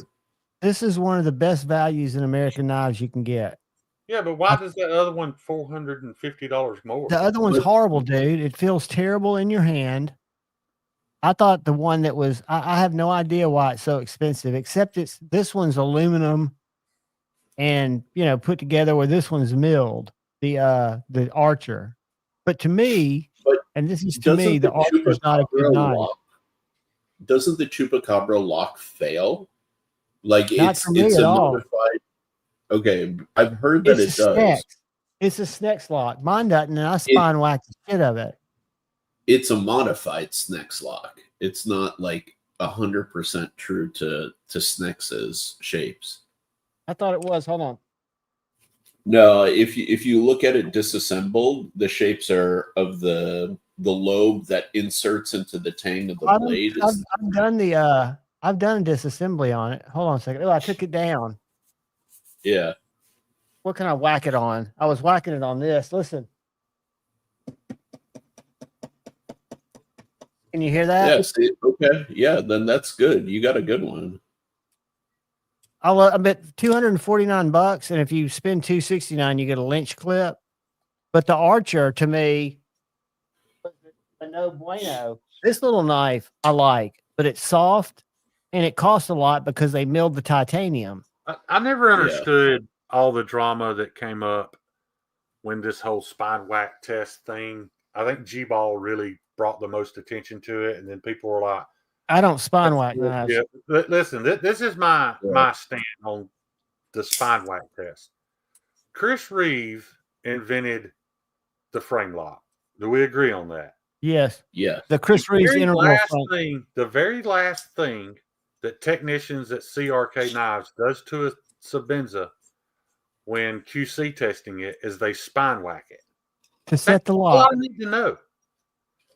That man invented the frame lock. He has his technician spine tap it to see if the lock fails. And if it doesn't, then the knife doesn't pass QC. That's all I need to know. On a frame lock. Huh? On a frame lock, you're also holding it like this. Doesn't matter. Exactly. So if I go backwards and hit the top of that imaginary piece of wood, it's still going to hold up because I made it stronger. Good question. Does Chris Reeves spine whack test his knives? Yes. Does Chris Reeves know more about knives than you do? Yes. Then why are we arguing it? I don't spine whack. Right. But I'm just saying, if a knife fails a spine whack, I misspoke. In my opinion, there's an issue. Does it make the knife jump? Maybe not.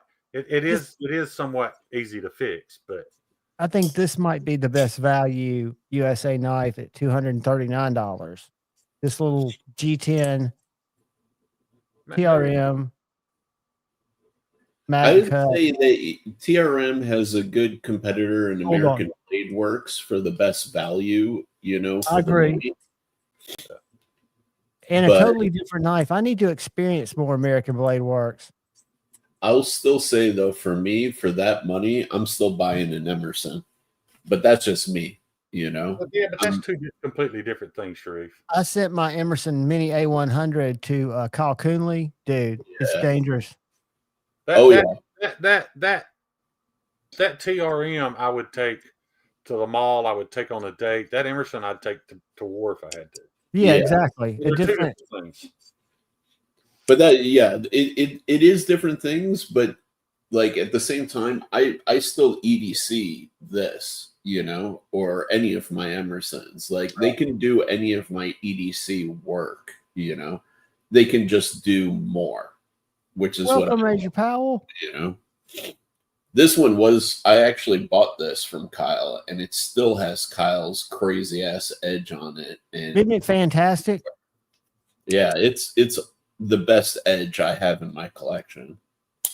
One of my regrets is that when Satu was practicing hologrinds and I sent him knives, he was just finished one of these, and I almost sent him this, but I didn't want to hurt the value. I wish I'd sent it. Oh, a Jurassic with a... This is a little half track.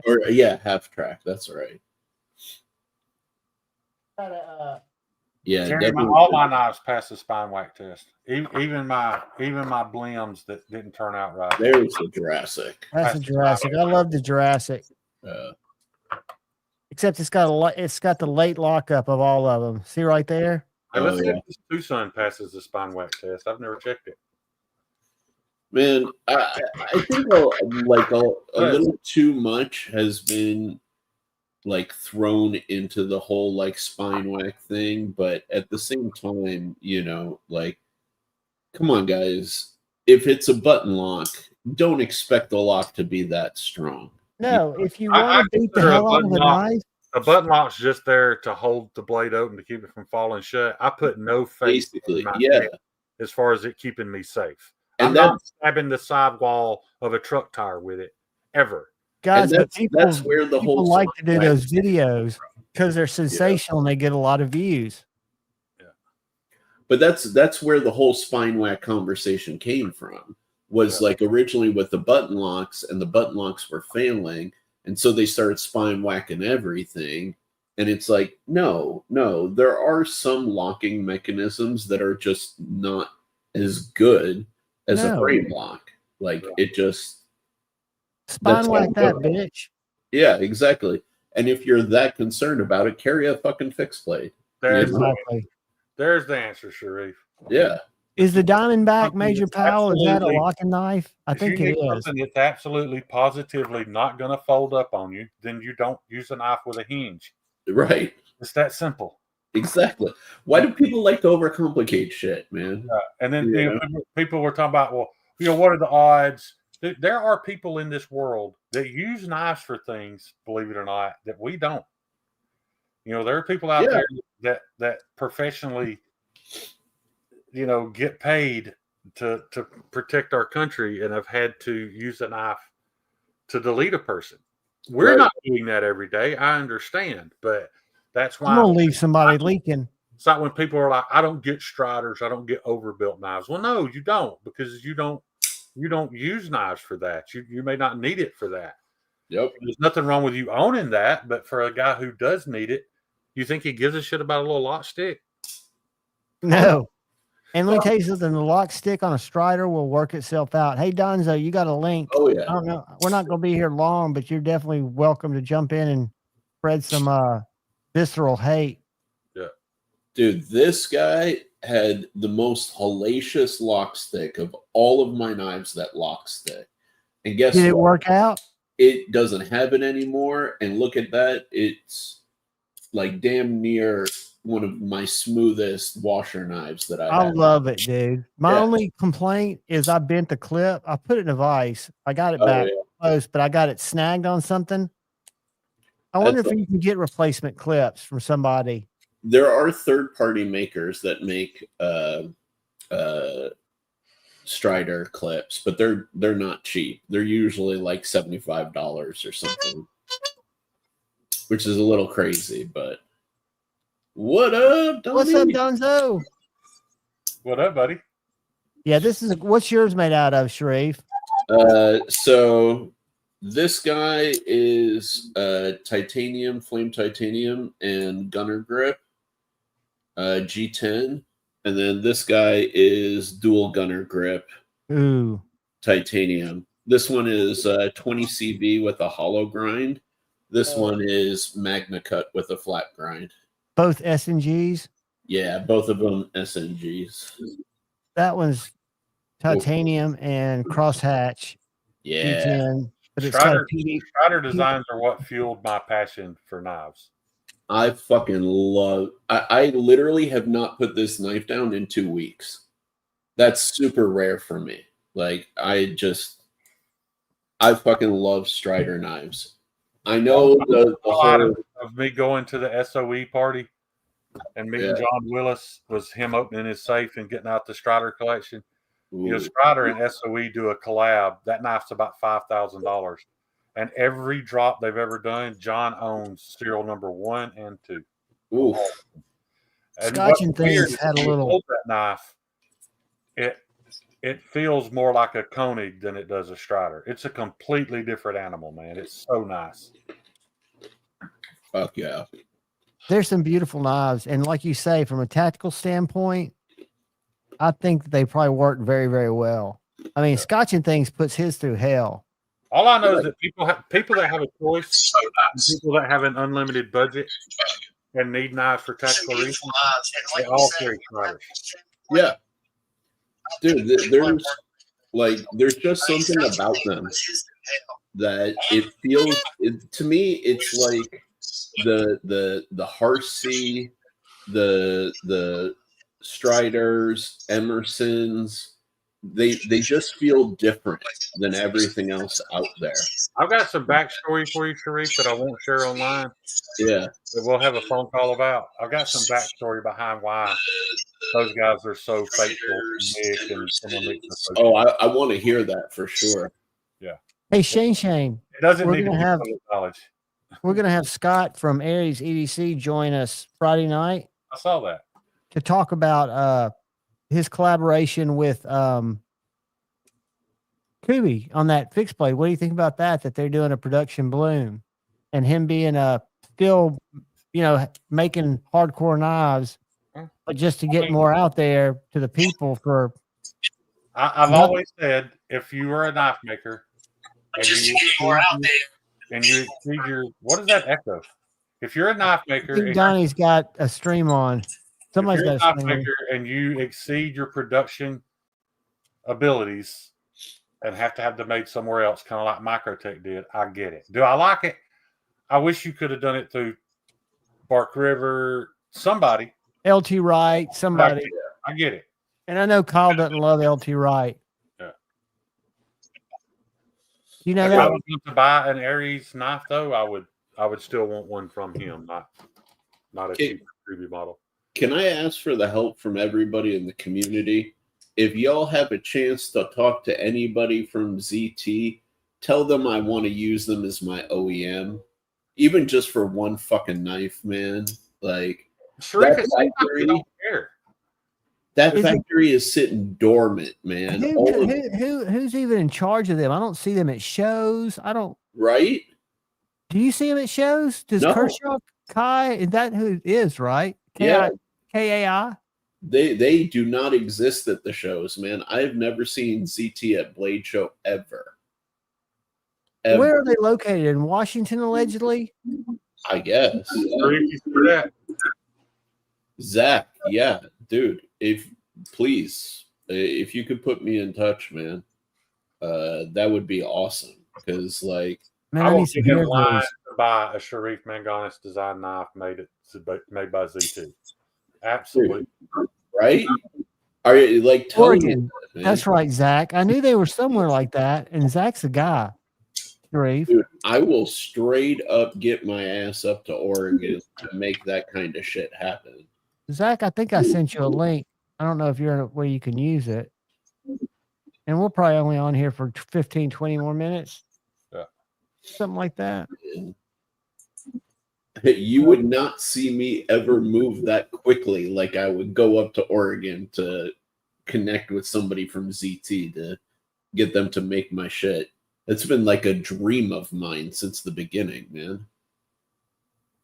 Yeah. Man, because it makes no sense that everybody's screaming, please bring it back, please bring it back. And they just don't seem to have any interest.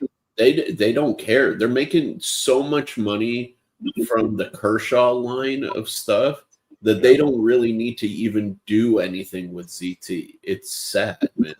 Yeah. But they've got some nice ones. They've got great ones, I'm but just not looking at enough DLT's page. America. Let's look at We need more DLT. made in America, knives. Yeah, the 308 is discontinued. I'm sure the 357's not far behind. Yeah, like that price for a 308 is amazing. That thing should be sold out. Like, it's ridiculous. And I mean, I think I know a lot of people didn't like this for it being small, but I kind of like that little knife. It's a great knife as a premium Kershaw, but it doesn't make sense for a ZT. Because ZTs are bigger, but they've got all the Sinkovich. Yeah, but even the Sinkovich knives were overbuilt, man. Like, that's the thing. Everything from ZT was always overbuilt. Yeah, and then now they do this 0444 button lock. Like, why? 0444 button lock? Right there. Go down one. Hold on. Paul Mills, I agree. ZT was my first high-end knife, too. And it was right there. Yeah. $40 bucks. Is it an integral? ZT was my first, my first real expensive. The very best knife name in the business. I have never had a ZT. Zero tolerance. I've never had a ZT either, Donnie. I've had some Kershaws. I had a Kershaw Blur. I had a Kershaw. I still have a Kershaw Mini Mojito. Why are we looking at Benchmade? I'm just looking at different. I was at ZT, or not ZT. I was at where's my new shit? I got to bounce, y'all. Are you out of here, buddy? What time is it? It's almost 1. Oh, yeah. All right, dude.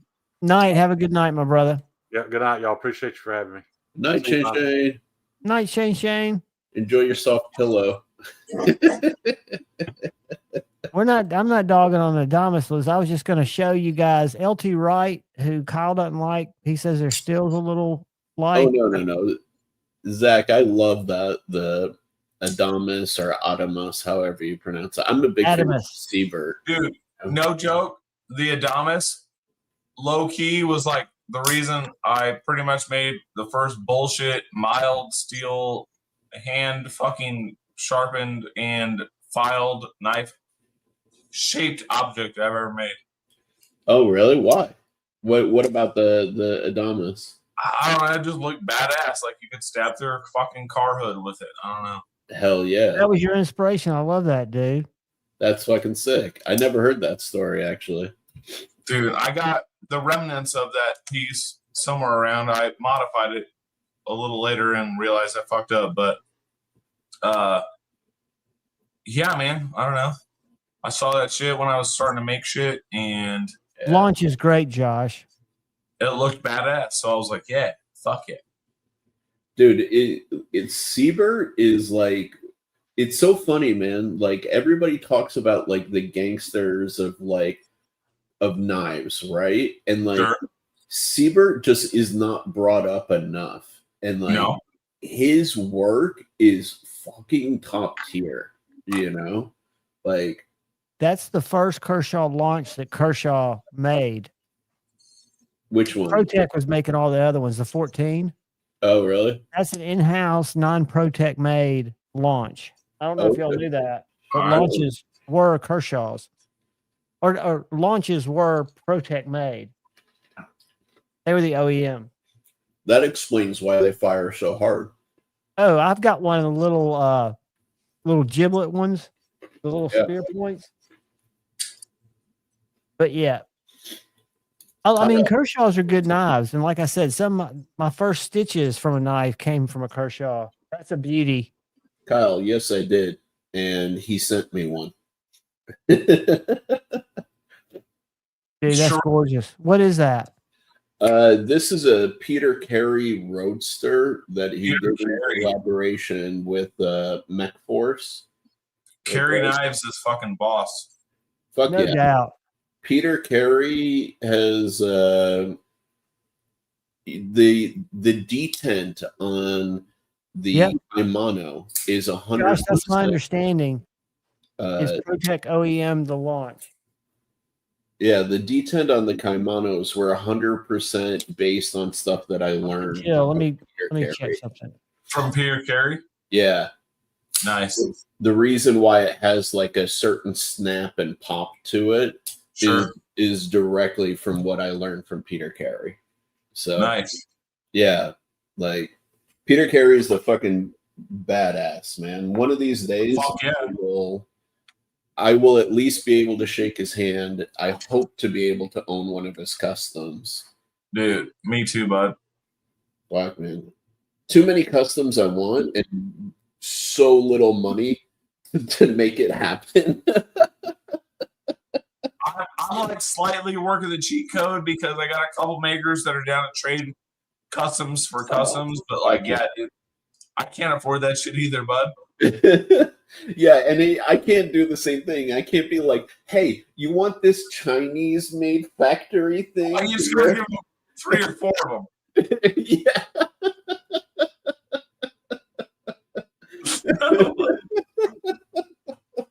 It's all about the trade up, you know. I would definitely be getting the better end of that deal, no matter what. I feel you.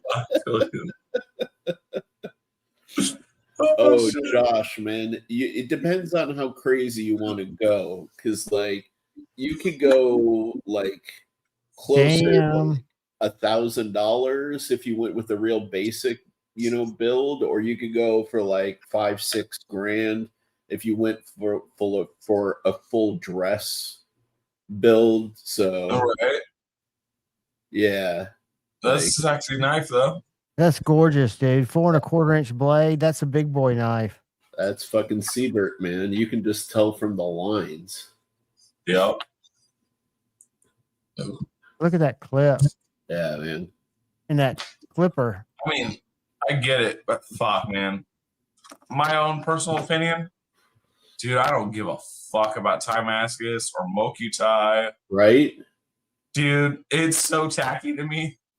Like, I can understand its appeal, but it gets way overused and justifies jacking up prices. It's a personal take. I get it. It's fancy, and I get why it's expensive. It's worth that. But for me, visually, I don't care about it. You know what's the one that gets me is Zerk, right? Because like Zerk is fucking crazy and dangerous to work with. Yeah, it's real flammable, isn't it? It's super flammable. So bad. Like Dude, a real hot fire. Dude, the sparks from the grinder or coming off the grinder can ignite in the air. Like they ignite on your goddamn fingers, bro. It's fucked up. Yeah, man. Yeah. Like Zerk is a crazy material to work with. It is. And that's the one I don't get. It's like, do all the shit you want with, Timascus, Mokume, like all of that stuff. Then these fuckers are like, oh, hey, let's make decorative shit out of something that's super duper brittle and basically wants to light you on fire every second. Dude, it fucking does too, man. Working Zerk is fucking crazy, man. It really is. It's like lighting fireworks on purpose, like in your hand, like it's fucked up. Well, Donzo, you got anything to share with these lovely people before we bail? I'm gonna have to get something to eat and shoot a video for tomorrow. Not really, man. Y'all check out this video. It'll come out tomorrow. There's a cool story behind this knife. What about you, brother Sharif? I'm glad you joined us, man. Hey, man. Thank you for having me, dude. Anytime, guys. Yeah, man. Thanks for the late invite. I was just chilling. Well, I didn't know you were in there, dude. You know me. Just text me out. Guys, I love you all. Have a great night. Peace out. Listen to the music and chat yourselves up. Later.